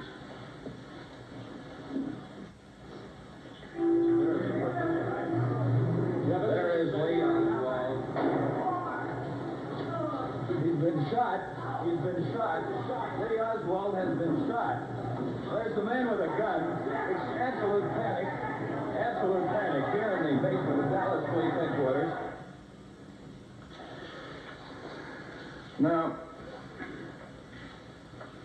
did you make some inquiry into the background of Jack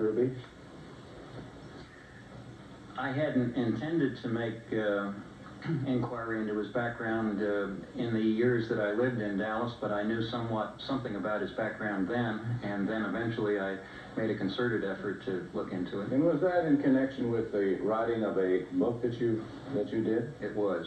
Did you get some information by suing the United States government under the Freedom of Information Act in order to write your book, sir? Yes, I did.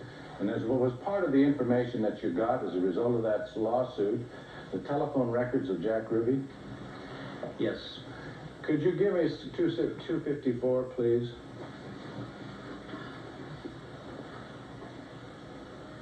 Now, this is a chart, sir, as you know. Would you explain it to the jury? Would you just step down here very quickly and explain it to the jury?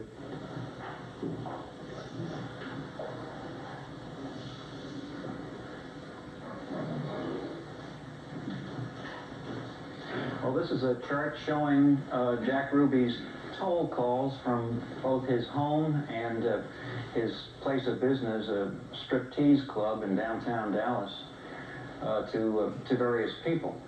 In particular, it shows during the months of September through November an upsurge in Jack Ruby's phone calls. And did you find out to who those calls were made? Well, they included calls to people like Barney Baker, who was a lieutenant of Jimmy Hoffa, and he weighed about 300 pounds, and he had a reputation for being quite a muscle man. How about Nafio Pecora? Nafio Pecora, also a member of the underworld, was included, and so was David Yaris. And Mr. Kennedy, you can sit down. Thank you. Thank you. I have to see it. Can you see it? Yes, right here. Number 22. There's nothing. Yes, the corner up into the 4 cards. Yeah, that's right here. Yeah. And how about Louis McWillie? Louis McWillie, he called in Las Vegas and was a well-known police character in Dallas. How about Lenny Patrick? Lenny Patrick, a Chicago hoodlum like David Yaris. Do you know whether or not Lenny Patrick wasn't a mafia executioner? Yes, that was his reputation. Well, all right. Do you know whether or not Mr. Ruby went to Cuba prior to the assassination of President Kennedy? Jack Ruby made known trips to Cuba in the fall of 1959. And do you know who he saw there? According to information furnished by the CIA, ultimately, I went to a jail cell to visit a well-known mafia leader in the United States named Santo Trafficante. Was Santos Trafficante known as one involved in organizing the assassination squads with the CIA? That's my understanding, yes, sir. The CIA had made a number of attempts on the life of Castro, had it not? That's correct. Now, were you present when Mr. Oswald was brought out, was hauled through at the press conference and made some statements about wanting help? I was. Could you produce that clip, please, for us at this time? Question by judge, however, I protested at that time that I was not allowed legal representation during that very short and sweet hearing. I really don't know what the situation is about. Nobody has told me anything except that I'm accused of murdering a policeman. I know nothing more than that, and I do request for someone to come forward to give me legal assistance. Now, were you present when Lee told the world, as he was being hauled down the hall, that he was a patsy? I was. May we have the clip of that, please? You're not allowed me to have any. I don't know what this is all about. Back up, man. Come on, man. No, that takes me in because of the fact that I live in the village. I'm just happy. Thank you. As a result of your investigation, did you discover whether or not Jack Ruby had in fact been an informant for the FBI? Yes, he had been. And how do you know that, sir? I obtained FBI records. And how did you obtain those records? Through the Freedom of Information Act. Federal. What did those records reveal in that regard? That Jack Ruby had been what the FBI called a PCI, a potential criminal informer, signed up with the FBI in the fall of 1959. Are you acquainted with the request of Mr. Ruby to be taken away from Dallas and to be taken instead to Washington so that he could testify? He asked several times, yes, sir. Several. As a matter of fact, how many times? 7 times. 7 separate times to be taken to Washington? During the course of his interview with the Chief Justice. May we have, there was a public interview at the time of the trial, was there not?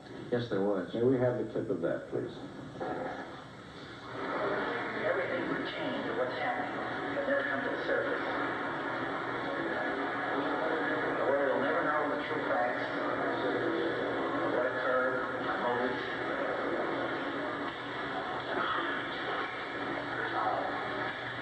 In other words, I'm the only person in the background that knows the truth pertaining to everything relating to my testimony. Do you think it'll ever come out? No, because unfortunately,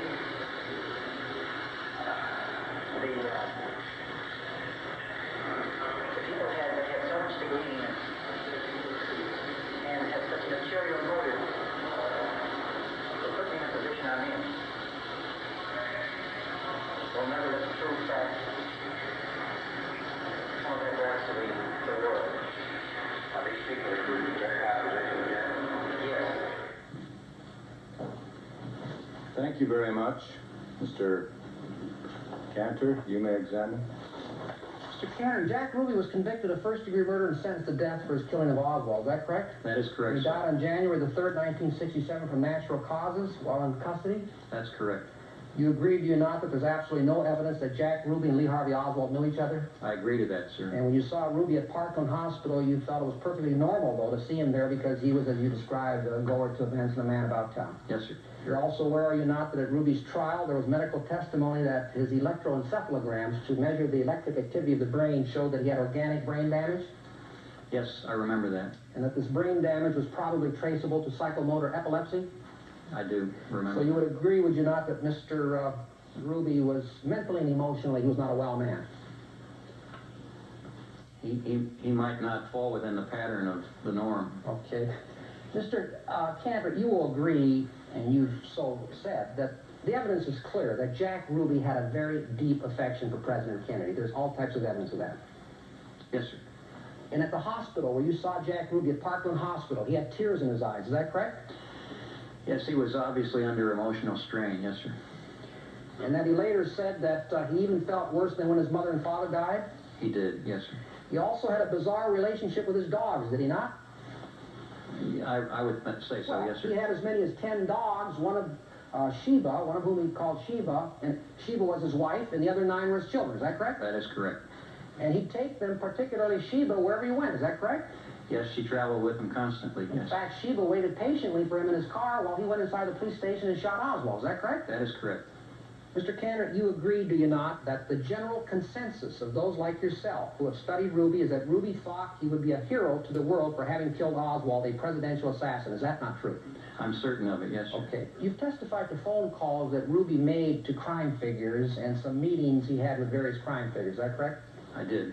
But Ruby had been associated with these crime figures for many years. Yes, he had been. Okay. And he had regular contact with them throughout the years. Is that not true? No, that's not entirely true. Some of those calls that he made and some of the visits he received from some of those same people shortly before the assassination were with people who he'd been out of contact with for quite some time. Okay. Are you aware that the House Select Committee on Assassinations investigated these same phone calls that you testified to and concluded, quote, testimony to the committee supported the conclusion that Ruby's phone calls were, by and large, related to his labor troubles. Is that correct? Well, I don't, I can't out and out dispute it. It's just that these people who he was telephoning were well and deeply connected with the underworld. Okay. Mr. Cantor, are you implying to this jury that by Ruby saying that he had something to say and wanted to go to Washington, that he was referring to a conspiracy? Are you implying that to the jury? I hope that I'm implying, members of the jury, that Jack Ruby was maintaining that he had more information to reveal, yes. Okay. Now, I ask you this, how could you possibly say that, Mr. Cantor, when in the same identical testimony of Mr. Ruby before the Warren Commission, he specifically and expressly said that no one else was involved with him? So we know, Mr. Cantor, that when Jack Ruby was talking to the Chief Justice about going to Washington, he had to have been talking about something other than conspiracy. I don't agree with that, sir. For one thing, one of his early attorneys, a man named Joe Tannehill from Jasper, Texas, told me that he was positive, and Mr. Tannehill was present during that interview with the Chief Justice, that Mr. Tannehill was positive that the room was bugged, that Ruby's words were being carried elsewhere, and that it was not a safe place for Ruby to be. So he didn't know that, but he suspected the room was bugged. All right. Well, that's why he wanted to go to Washington. Okay, that's correct. Did he ever testify or tell anyone why he wanted to go to Washington? I'm not aware of it. Okay. You're also aware that on the morning he shot and killed Oswald, Sunday, November the 24th, 1963, Ruby got a phone call at his apartment from one of his strippers asking him to wire her some money. Is that correct? That is correct. And you believe this actually took place. Is that correct? I do believe it. And the evidence does show that Ruby left his apartment, went down to the Western Union office, and sent a money order to this girl at 11:17 that morning. Is that correct? That is correct. And Ruby murdered Oswald at 11:21. Is that correct? That is correct. Ruby has always maintained that the actual decision to do it was a spur-of-the-moment thing when he went to the police department after he had sent the money order at the Western Union office. You're aware of that? That's what he said, yes, sir. After sending the money order at 11:17, how long do you estimate it would have taken Ruby to walk to the police department and get down to the basement where he killed Oswald at 11:21? Less than 2 minutes. Thank you very much, sir. You ready?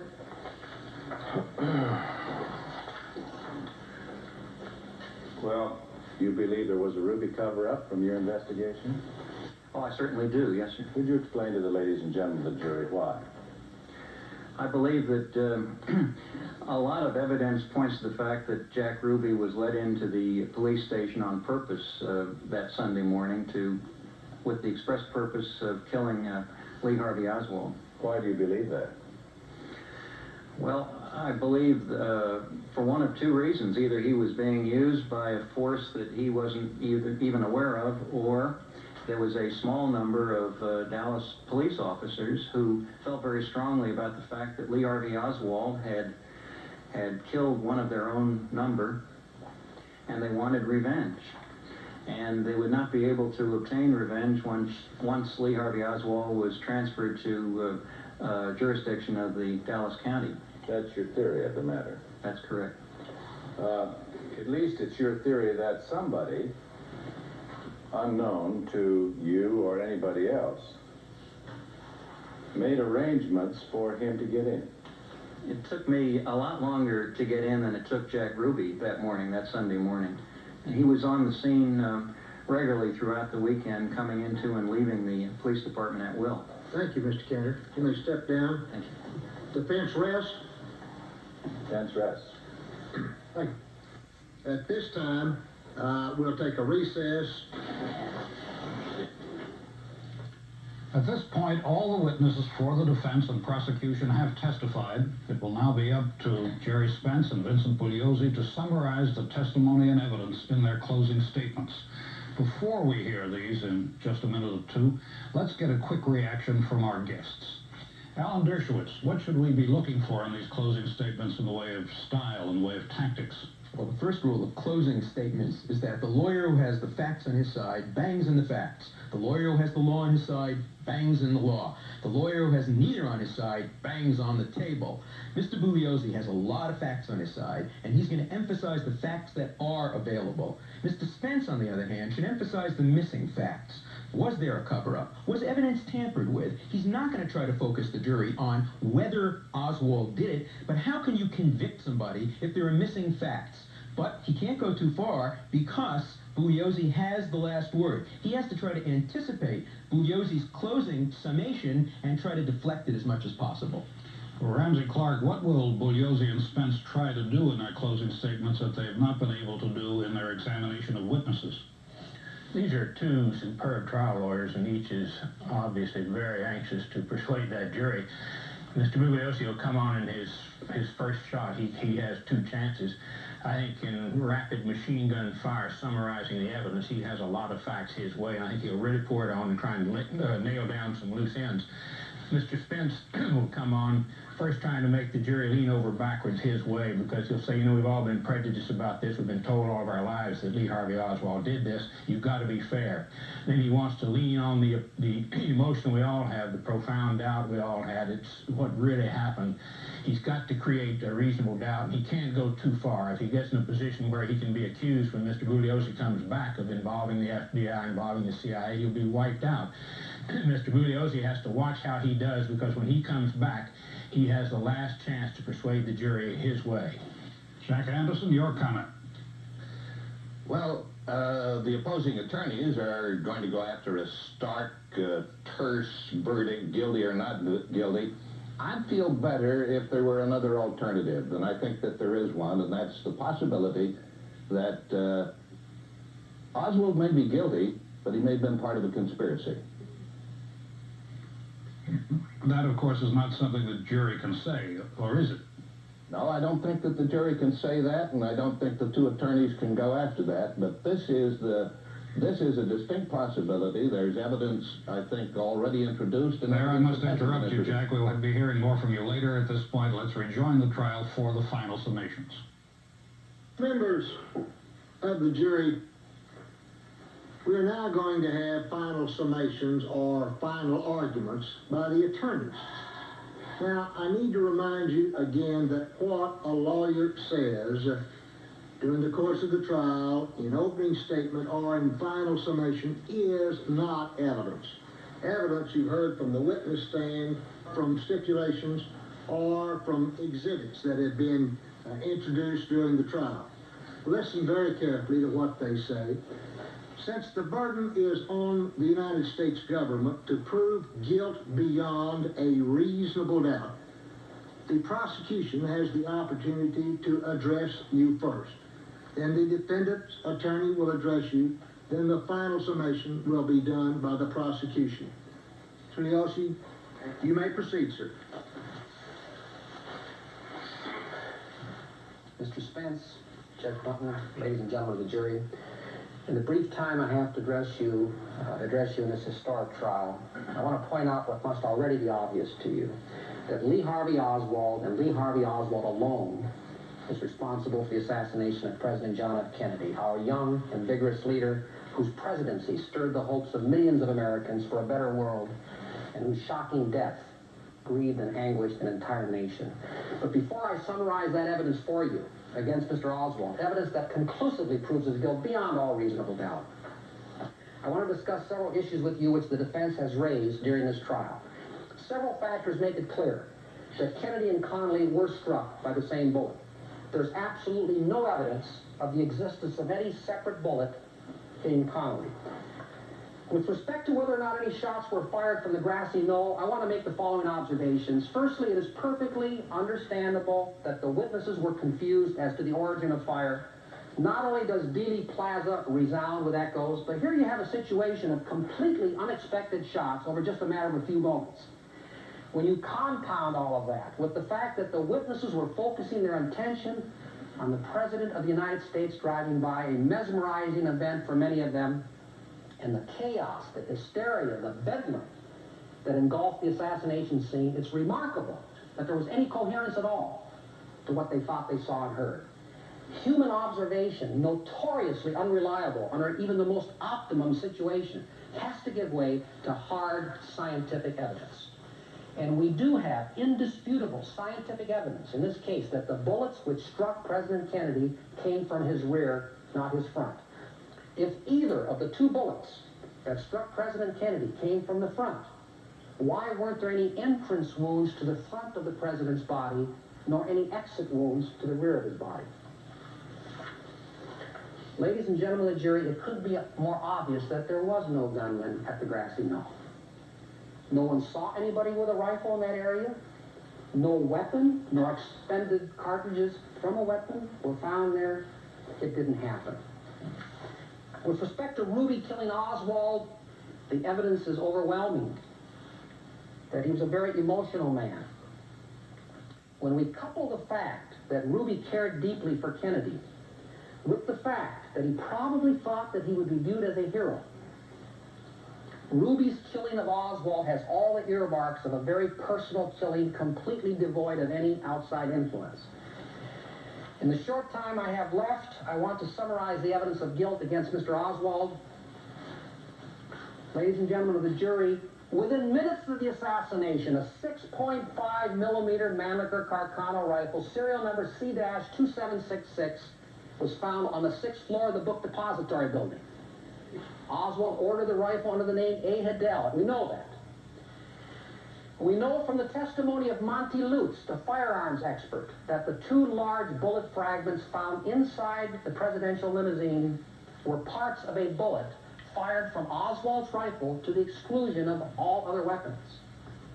We also know from the firearms people that the 3 expended cartridge casings found on the floor right beneath that 6th floor window, undoubtedly the same casings that Mr. Norman heard fall from above, were fired in and ejected from Oswald's rifle to the exclusion of all other weapons.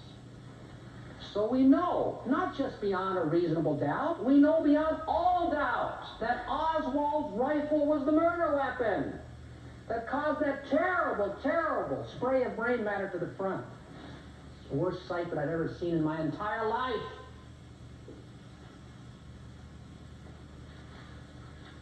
And it's obvious that Oswald carried that rifle into the building that day in that large brown paper bag. It couldn't be more obvious. As far as Mr. Fraser's testimony about Oswald carrying the bag under his armpit, he conceded he never paid close attention to just how Oswald was carrying that bag. He didn't have any reason to. At this point, if we had nothing else, how much do you need? If we had nothing else, this would be enough to prove Oswald's guilt beyond all reasonable doubt. But there's so much more. Let's look at Oswald's conduct. November the 22nd, 1963, the day of the assassination, was a Friday. Whenever Oswald would go to visit his wife in Irving, go on a Friday evening, come back on a Monday morning.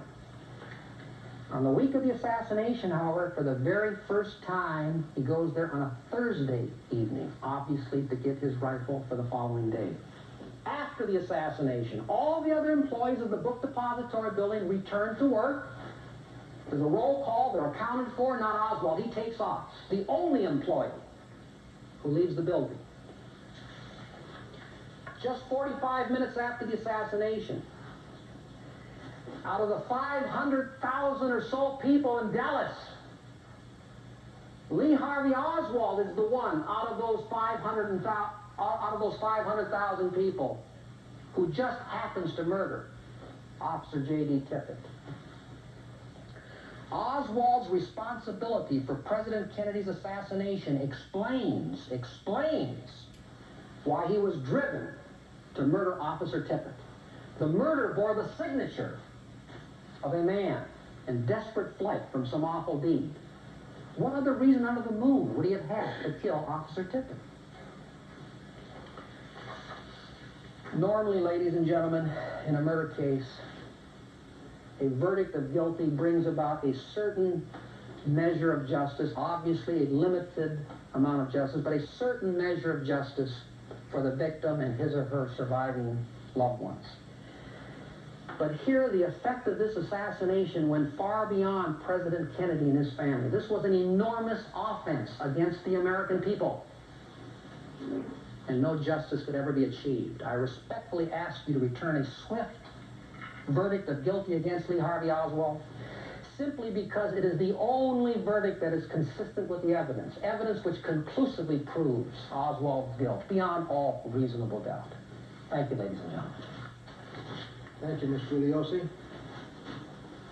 Mr. Spence, you may proceed, sir. Thank you.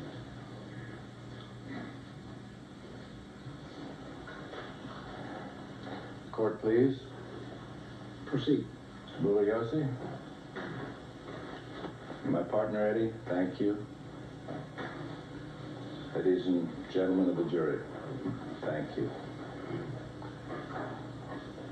I have been doing this a long time, and I have to swear to you something that I think some of you will find hard to believe. And that is that I never start a final argument in a case like this without my belly just going lickety-split. And I wonder if I can do my job right. And as I began to think about what I was going to say to you folks this evening, as a matter of fact, just a few minutes ago, I began to wonder what it would be if Lee were here. What would he say to me? I think I know what Lee would say. I think he would say, "I'm scared, Mr. Spence." I think he'd say, I can't explain a lot of these things. I think he would say, I don't know what to do. And I think he would look to me for some answers and for some reassurance. And maybe I would say to him, Lee, I might say, Lee, you know, when they charge you, that doesn't mean you're guilty in this country. You know, there's got to be 12 good men and true. Find that you're guilty beyond a reasonable doubt. I want to ask you to do just one thing. Lee, just trust the jury. Now, I want to tell you something else that I might say to Lee under those circumstances. I might say, Lee, you know, in this country we have great rights. This jury, those rights are as important to every member of this jury as they are to you.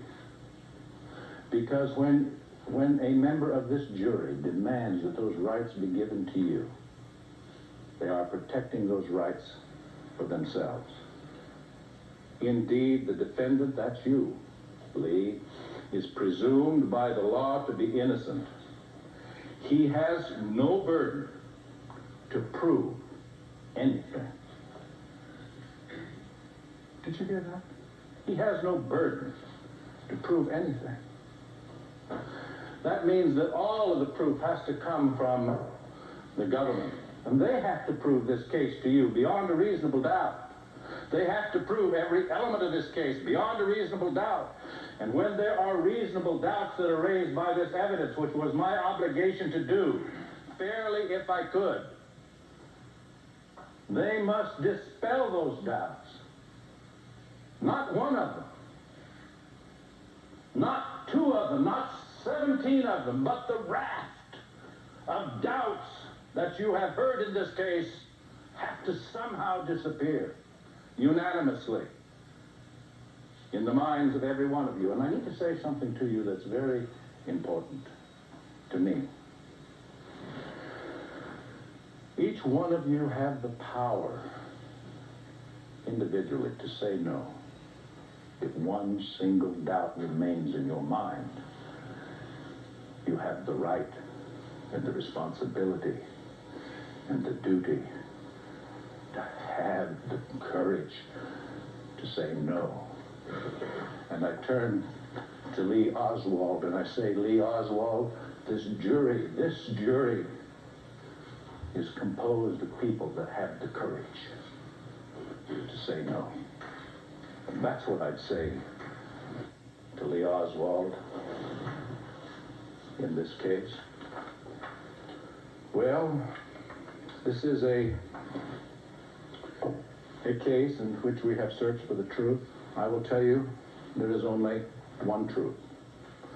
There is only one truth in this case, and that is the truth that nobody knows the truth. Nobody understands the truth. There is one truth in this case, and that is the closet involved here is locked, still locked.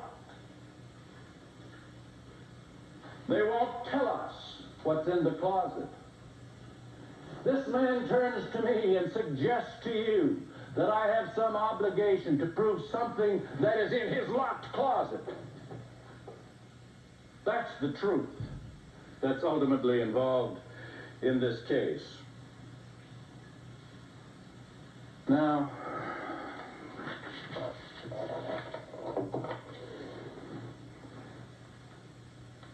I would like to talk to you about some very interesting coincidences. Is it just a coincidence that Mrs. Payne was the head of the East-West Committee? A committee trying to establish relationships purportedly between people in Russia and people in the United States? Is it just a coincidence that the gun that was found purportedly in her garage is the gun that killed the president? Is it just a coincidence that a letter was left by her typewriter for everybody to see, which said something about a letter addressed to the Russian embassy and supposedly written by my client? Is it just a coincidence that the job, hear it please, is it just a coincidence that the job that put Lee Harvey Oswald in the bookstore was a job that Mrs. Payne got for him? What about it, Lee? I wish you could tell us. I wish you could explain to us whether those are just coincidences. Please, there are some other coincidences that I'd like to talk to you about. I think about Hosty. Is it just a coincidence that after his death, and just a few days after his death, Lee's death, that Mr. Hosty destroys at the direction of the FBI a note that Lee had written to the FBI? What did the note really say? Why was it destroyed? I mean, it's not all just a coincidence. What are the mathematical probabilities of all of that just occurring in that fashion? You know, is it just a coincidence that the FBI said to Mr. Hosty to destroy your notes? You know, if I destroyed evidence, this judge found out that I destroyed evidence in this case. If I destroyed one little evidence, you know what would happen to me? I would be in jail. I would be in jail so quick and for so long, and I would never get out of jail. Did it ever strike you funny that there should be a man who comes into this court and says, we ain't got any brain? I mean, this is America. This is the FBI. This is the National Archives. This is the greatest murder trial in the world. I'll tell you this much, if one of us was charged with murder, and the most important piece of evidence in the whole trial was gone, and it was evidence that we needed to prove our innocence. We needed it to prove our innocence, and it was gone. Not one piece, but piece after piece of evidence that was necessary for us to prove our evidence was gone. What would we say? We would say, what has happened to this country, wouldn't we? We would say, what kind of a procedure is this? We would say, what kind of a judicial system is this? We would say, what's going on with the FBI? We would say, what is going on in this case?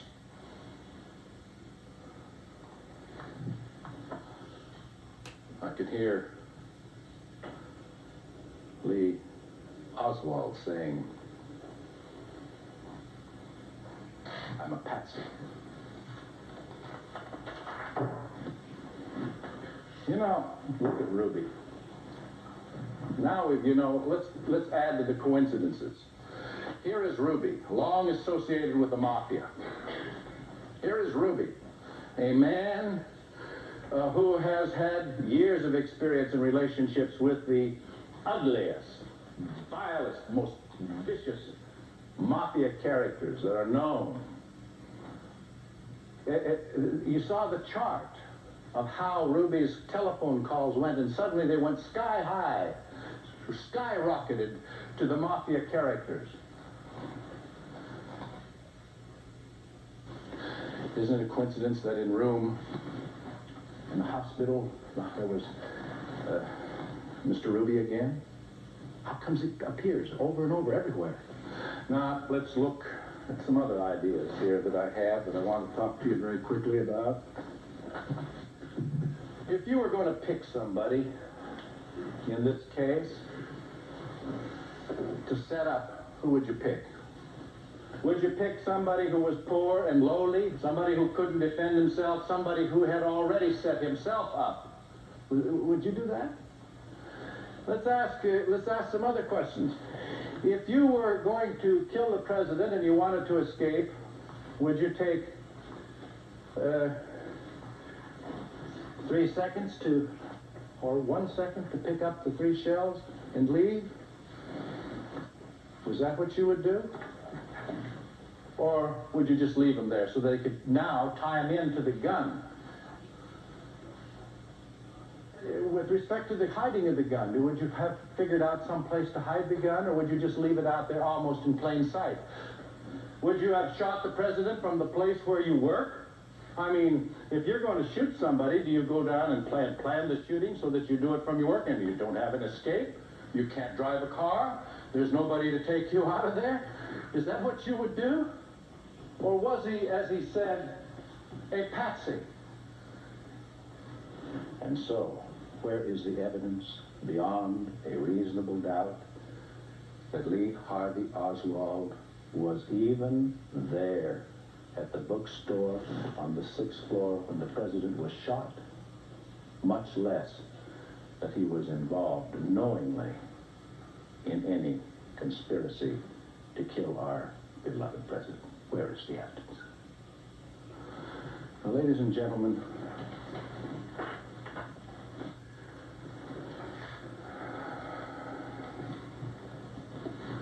I sometimes tell a story in very special cases about an old man and a smart-aleck boy and a bird. And this is a very special case. And I want to leave you with this story because it's an important story. It's a story about a smart-aleck boy who wanted to show off an old man and to make a fool out of an old man. And the smart-aleck boy had a plan as to how he was going to make a fool out of the old man. He found a bird out in the wilderness, a little bird that he brought to he had in his hand. And his plan was to go up to the old man and say to the old man, "Old man, what do I have in my hand?" And the wise old man would say, "You have a bird, my son." And then the smart-aleck boy's plan was to say, "But wise old man, is the bird alive or is it dead?" And if the old man said the bird is dead, then the smart-aleck boy would open his hands and the bird would fly off free into the forest and into the woods. But if the old man said the bird is alive, then the smart-aleck boy figured that he would crush it and crush it until all of the life was out of the bird and it was dead. He would open his hands and say, "See, wise old man, the bird is dead." And so The smart aleck boy went to the old man and he said, "Old man, what do I have in my hands?" And the old man said, "You have a bird, my son." He said, "Old man, is the bird alive or is it dead?" And the old man said, "The bird is in your hands, my son." And so, ladies and gentlemen of the jury, I give you and place into your hands the history of this country and the case of Lee Harvey Oswald. I thank you. Thank you, Mr. Spence. Bugliosi, you may proceed, sir. Thank you, Your Honor. Your Honor, defense counsel, ladies and gentlemen of the jury, based on the evidence in this case, Lee Harvey Oswald is as guilty as sin, and there's nothing that Mr. Spence can do about it. I have yet to see the man who can convince 12 reasonable men and women, as you folks are, that black is white and white is black. Mr. Spence, in his argument to you, no more desired to look at the evidence in this case than one would have a desire to look directly into the noonday sun. I can't really blame him, because if I were he, I wouldn't want to either. Because there's not one tiny grain of evidence, not one microscopic speck of evidence that anyone other than Lee Harvey Oswald was responsible for the assassination of John F. Kennedy. Mr. Spence did say this. It was kind of a subtle, very clever argument. Took me a while to grasp exactly what he was doing. I think he said this, and if I misrepresent you, sir, I'm sorry, but I think he said that Lee Harvey Oswald was the exact type of person to set up as a patsy. Or words to that effect. I'm just paraphrasing him. A Marxist, a defector to Soviet Russia. Actually, he was the exact type of person to murder the president. And my colleague very cleverly turned it around and said he's the exact type of person to make as a patsy. Let's take a look at Oswald. Can anyone fail to see how utterly and completely crazy this man here was? Utterly and completely nuts, bonkers. One example among many, and you have to be bonkers to commit a presidential murder. You got to be crazy, nuts. One example among many. How many Americans, how many people anywhere in the world defect to the Soviet Union? That alone shows how completely and utterly mentally unhinged this man was. Again, the exact type of person to kill the president. Though he may or may not have had any personal dislike for Kennedy, we don't know that. For all we know, maybe he didn't think Kennedy was that bad a person. Everything is relative in life. However, I think one thing is pretty obvious. Kennedy almost undoubtedly would have represented to Oswald the ultimate quintessential representative. That's the key word, representative, of a society for which he had a grinding contempt. On the issue of conspiracy, Mr. Spence,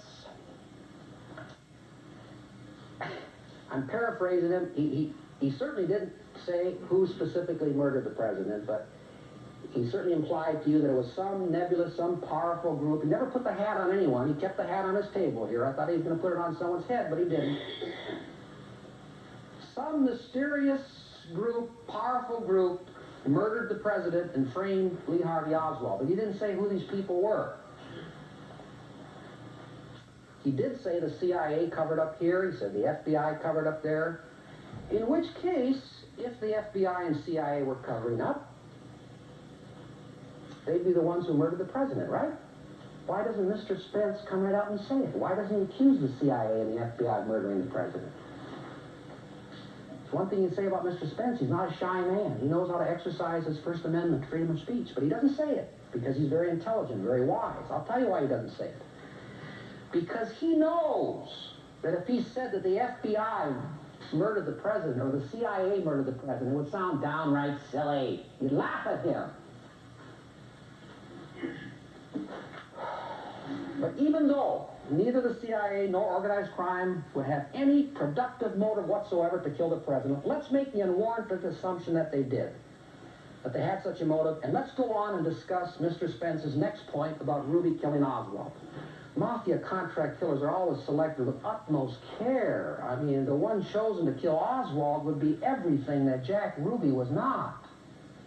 He'd be someone who had a long track record of effectively carrying out murder contracts before for them. It would be a precise, unemotional, businesslike, and above all, tight-lipped killer for hire. The whole notion of sophisticated groups getting, like organized crime, U.S. intelligence, getting Jack Ruby of all people to accomplish a job which, if he talked, would prove fatal to their existence is just downright laughable. When Mr. Spence argued that Oswald was just a patsy and was framed, he conveniently neglected to be specific. How was Lee Harvey Oswald framed? When we look at the mechanics of such a possible conspiracy in this case, how could he have been framed? Let's get into the mechanics. Who was this other gunman who, on the day of the assassination, made his way into the book depository building, carrying a rifle, went up to the 6th floor, shot and killed the president, made his way back down to the 1st floor, and escaped witut leaving a trace? How, in fact, if Oswald were innocent, did they get Oswald within 45 minutes of the assassination to murder Officer Tippit? Or was he framed for that murder too? Mr. Spence can't have it both ways. If the people who set Oswald up were so sophisticated to come up with this incredible, elaborate conspiracy, I mean, to the point they had people, according to Mr. Spence, who can superimpose this man's head on someone else's body. And imposters down in Mexico City. If they were that bright, why weren't they intelligent enough to know the most obvious thing of all? That you don't attempt to frame a man of questionable marksmanship ability who possesses a $19 mail-order rifle.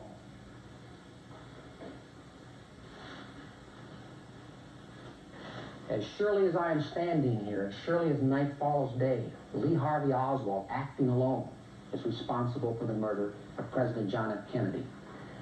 You are 12 reasonable men and women, and that is why I have every confidence that you will confirm this fact for the pages of history by your verdict of guilty. Thank you so very much, ladies and gentlemen. Members of the jury, now that you've heard all of the evidence in the case, as well as the final arguments and summations by the lawyers, it becomes my duty to instruct you on the rules of law that you must follow in arriving at your decision in this case. The indictment is not evidence of guilt. Indeed, the defendant is presumed by the law to be not guilty. He has no burden to prove anything. The United States government has the burden of proving the defendant guilty beyond a reasonable doubt. And if it fails to do so, you must acquit the defendant. I caution you, members of the jury, that you're here to determine whether the accused is guilty or not guilty from the evidence in this case and nothing else. Now, the law, as I just mentioned, says that 12 of you will consider your verdict. There are 14 of you in the box.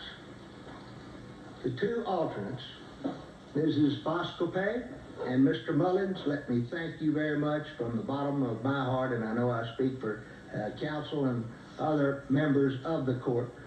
You'll be excused, and the 12 of you will begin your deliberations. And with that, we'll stand in recess, awaiting the jury determination. Thank you. We'll stand in recess. Please rise. Court will stand in recess, awaiting the jury's determination.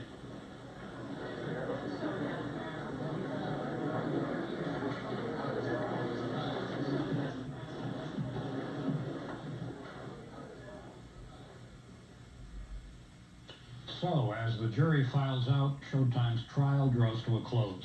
We will be revealing their verdict in just a few minutes. Before we do, we're going to conduct a telephone poll to give you at home a chance to register your own opinion on Oswald's guilt or innocence. Here's how to do it. If you think that the prosecution has proven Oswald to be guilty beyond a reasonable doubt, then dial 1-900-720-6881. If you are not convinced of Oswald's guilt beyond a reasonable doubt, then dial 1-900-720-6882 to register a not guilty vote. That's 1-900-720-6881 for guilty, 1-900-720-6882 for not guilty. While we wait for your votes to come in and be counted, let's get some reactions to the trial from our guest tonight. Jack Anderson, I cut you off earlier when you were saying you wish there were an alternative to guilty or not guilty. Why did you say that? Well, after that dreadful day in Dallas, Ed, I began digging into the murky subterranean world of the Central Intelligence Agency. I found that the CIA had recruited mafia killers to knock off Fidel Castro. They made 8 attempts on Castro's life. The last of them occurred in March 1963. On September 7th, 1963, Castro, in a 3-hour interview with Daniel Harker of the Associated Press, said he had found out about these attempts and that he was aware that the CIA was trying to kill Cuban leaders. And he warned that 2 could play at that game. And he said that if Cuban leaders were going to be shot at, that American leaders would also not be safe. It was exactly 3 months after that, or a little over 3 months after that, that John Kennedy was gunned down in Dallas by Lee Harvey Oswald, and we've had plenty of testimony showing his links to the Castro movement. Any comment on that from you, Ramsey Clark? Well, it seems to me that we've had the most comprehensive investigation in history, probably, of any single episode or series of events. I think the Warren Commission under Chief Justice Earl Warren, under very difficult circumstances, did a marvelous job. The real challenge to us today is to remember we lost a great young president. How, in the face of that, do we keep our idealism? How do we continue to march on the new frontier toward the elimination of poverty, toward peace, toward equal justice here in America? If we torment ourselves about the assassination, if we permit the CIA to come back now with perhaps disinformation rather than disgorging the truth and say Castro did it or something like that, we're not looking to the future. We have to prevent this from happening again, but we have to be able to face it when it happens and not succumb to chaos and to irrationality and to violence. Alan Dershowitz? What I think we have to prevent from happening in the future, as well as assassination, is compromising the integrity of the fact-finding process. What happened here is that evidence was deliberately destroyed by the government, that a cover-up was engaged in. People may argue that the evidence that was destroyed was not central, but we have to take that on faith. We know the government destroyed evidence. We know that J. Edgar Hoover made a decision that the facts should not come out about the role of the FBI. And once the process has been interfered with, you can't ask the American people to accept as facts, even if the facts, whatever we have left of them, point in one direction. And I think there's been a healthy aspect to this, too. I think the myth of government infallibility, the myth of government honesty under all circumstances, has been forever exposed. The American people are doubting Thomas's. That's probably a good thing, but we have to turn our attention to how to restore faith in the integrity of the fact-finding process after this investigation. And I didn't mean to tromp on the ideological toes of Ramsey Clark, but I can tell you that this CIA angle is not something new. It's not disinformation just coming out. It may be disinformation, I don't know. It is information that came out at the time. You see, the very first person that came to Robert Kennedy's, who saw Robert Kennedy immediately after the assassination was John McCone, the head of the CIA. Spent 3 hours with Robert Kennedy. Nobody else was admitted during that briefing, not even Robert Kennedy's priest. And the next day, John McCone gave a similar briefing, apparently, to Lyndon Johnson.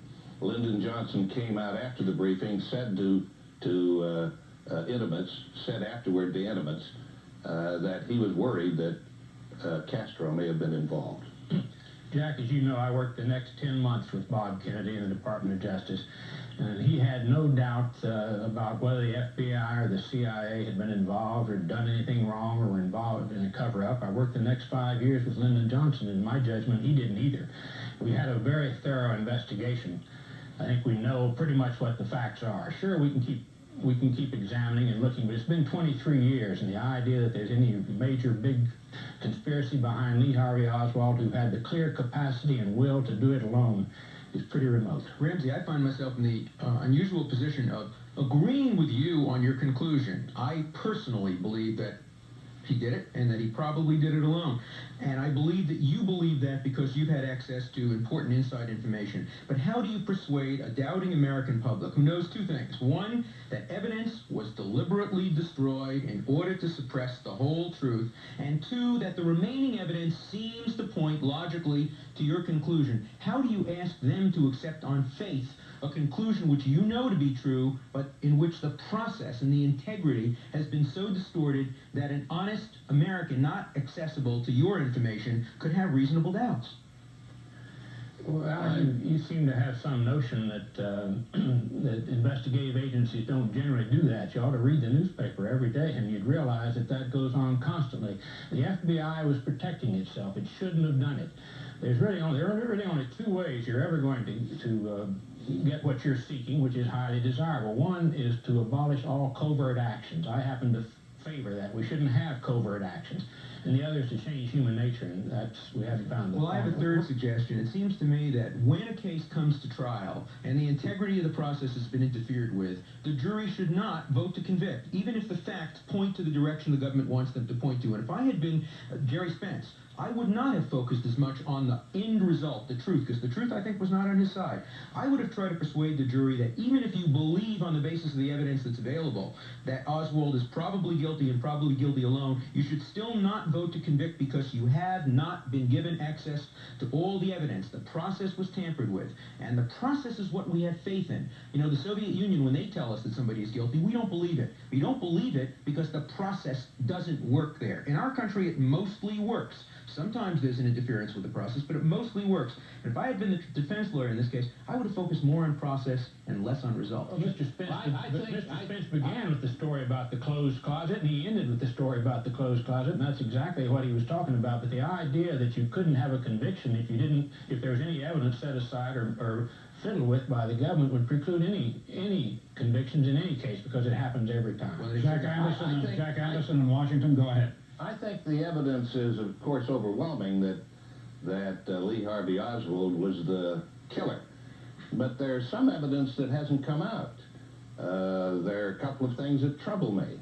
And I believe that if there's any way to get to the bottom of it, that much as I'd like to sweep this away, make this a Showtime trial, the final answer, there are still questions that I'd like to get answers to. For example, Johnny Roselli, one of the mafia killers, told me, I gained his confidence, he told me that Castro was involved. And he gave me some of the details, which I won't take the time to talk about now. And I can tell you that he was killed for having told me this. He was executed. He was killed by whom, Jack? He was killed, according to the New York Times, by Santos Traficante and his people down there in Florida. But what was the connection then between that and Santos Traficante was involved in the Castro affair. Santos Traficante and Sam Giancano and Johnny Roselli were the three the capos who set it up. And Johnny Roselli gave me this testimony. Also that there was also a police motorcycle that had its transmitter going, and it was recorded, and in 1963 it was just a lot of cacophony. But by 1978, computer sciences had advanced a little bit, and the House committee listened again to that recording and had it checked out, and said that they were 95% sure that there was a fourth shot fired from the grassy knoll. One of the most remarkable things about this case is that for the first time in history, A defense attorney whose job it was to show that Oswald didn't do it and didn't do it alone had an opportunity to cross-examine the witnesses that came to the other conclusion. That was never true during the Warren Commission report. It was never true during the House investigation. It really does show the advantage of the adversary system. And I think facts came out as a result of Spence's cross-examination at this trial that hadn't previously come out. Ramsey Clark, your turn. Well, I find it very hard to believe that facts came out that hadn't come out before. It's been 23 years now, and people have been conditioned for a long time to think what they think. And clearly the best way to find facts is not by cross-examination on a witness stand. It's by having 150 investigators out there with microscopes and anything else looking for. I don't believe that. Not if they're all committed to one version of the truth, and there's nobody whose job it is to show in an adversary process that they may be wrong. The adversary process really does work. And J. Edgar Hoover himself said that he was under pressure to finger Lee Harvey Oswald and to pin the guilt on him. He made a public statement to that effect. You know, patriotism and truth sometimes push in opposite directions. It may very well have been in the patriotic interest of this country to establish a certain kind of truth, and yet the truth may lie elsewhere. But even if it doesn't lie elsewhere, the process is what's important, because that's what the future looks like. May I raise one point here, perhaps in closing? Is there significant evidence that has not yet been revealed? And if there is, why has it not yet been revealed? Ramsey Clark, you? Well, I don't think there is. There's some evidence that the public hasn't seen. For instance, the x-rays and autopsy photos, because of a decision I made, aren't available to the public.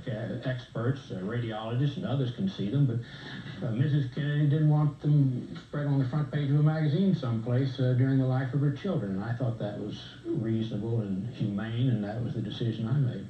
The one thing we should know is exactly what evidence is not available. We've never even seen a complete catalog of the evidence that isn't available. So we even have to take that on faith. What is not available? What was destroyed? What will become available then? You can't accept truth on the basis of faith. Jack Anderson, last comment from you. No question that there are facts that haven't yet been spread on the record, that there are facts that need to be examined. I don't think we'll ever get to the bottom of this. I wish again that it were possible, but I don't think it will be, and I think that a question mark is going to continue to hang over the John F. Kennedy assassination. Thank you, gentlemen. Now let's hear what the two attorneys themselves thought of the trial.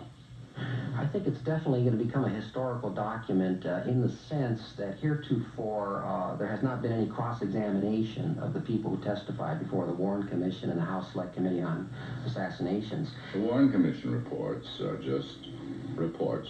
They're just words. What a trial does for the search of truth that a written record doesn't is the difference between seeing live, real people and reading a dead, meaningless record.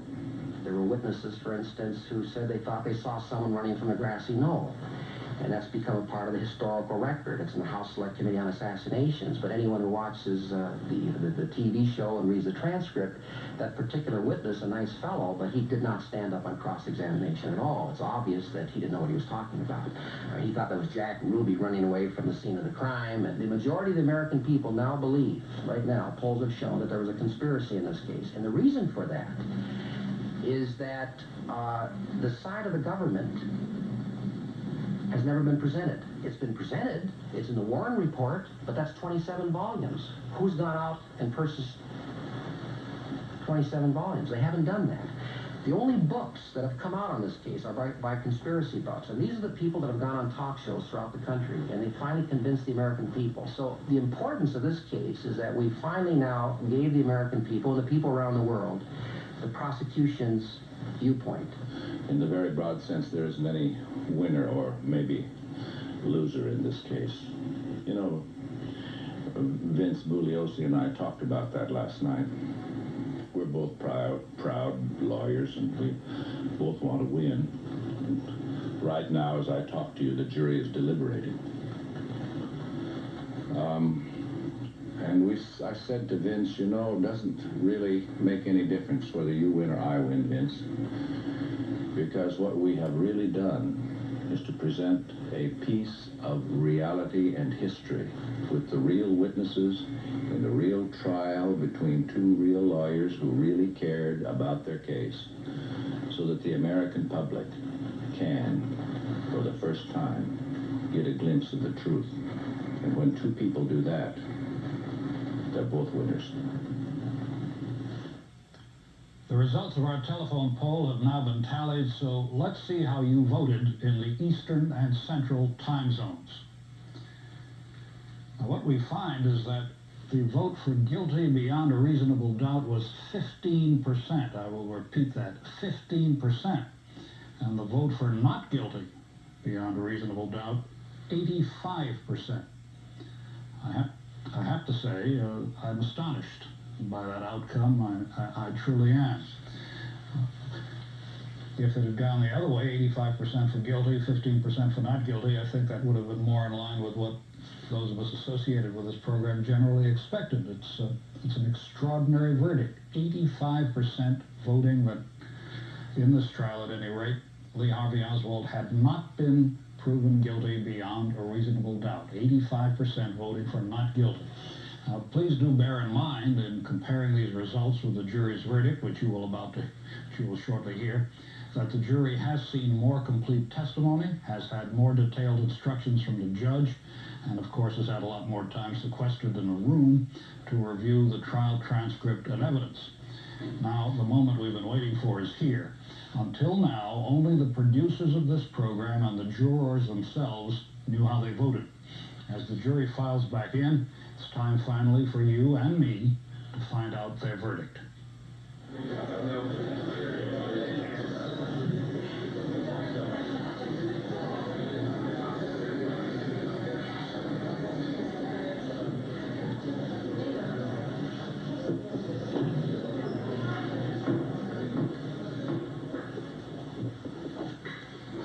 Please rise.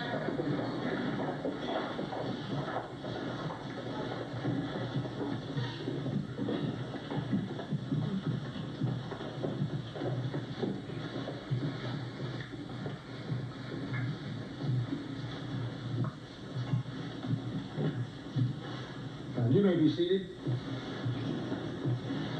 A note here which reads as follows: Your Honor, we have reached a unanimous verdict dated November 22, 1986, signed Jack Morgan, foreperson. Mr. Morgan, have you reached a verdict? We have, Your Honor. If you would, please, if you just hand it to the marshal. You may be seated.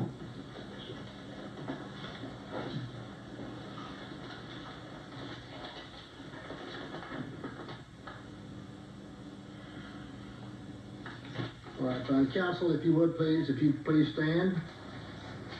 I'll ask Mr. Nelson, if he would, to please read the verdict. Verdict. We, the jury, find the defendant Lee Harvey Oswald guilty of the offense charged in 1 of the indictment.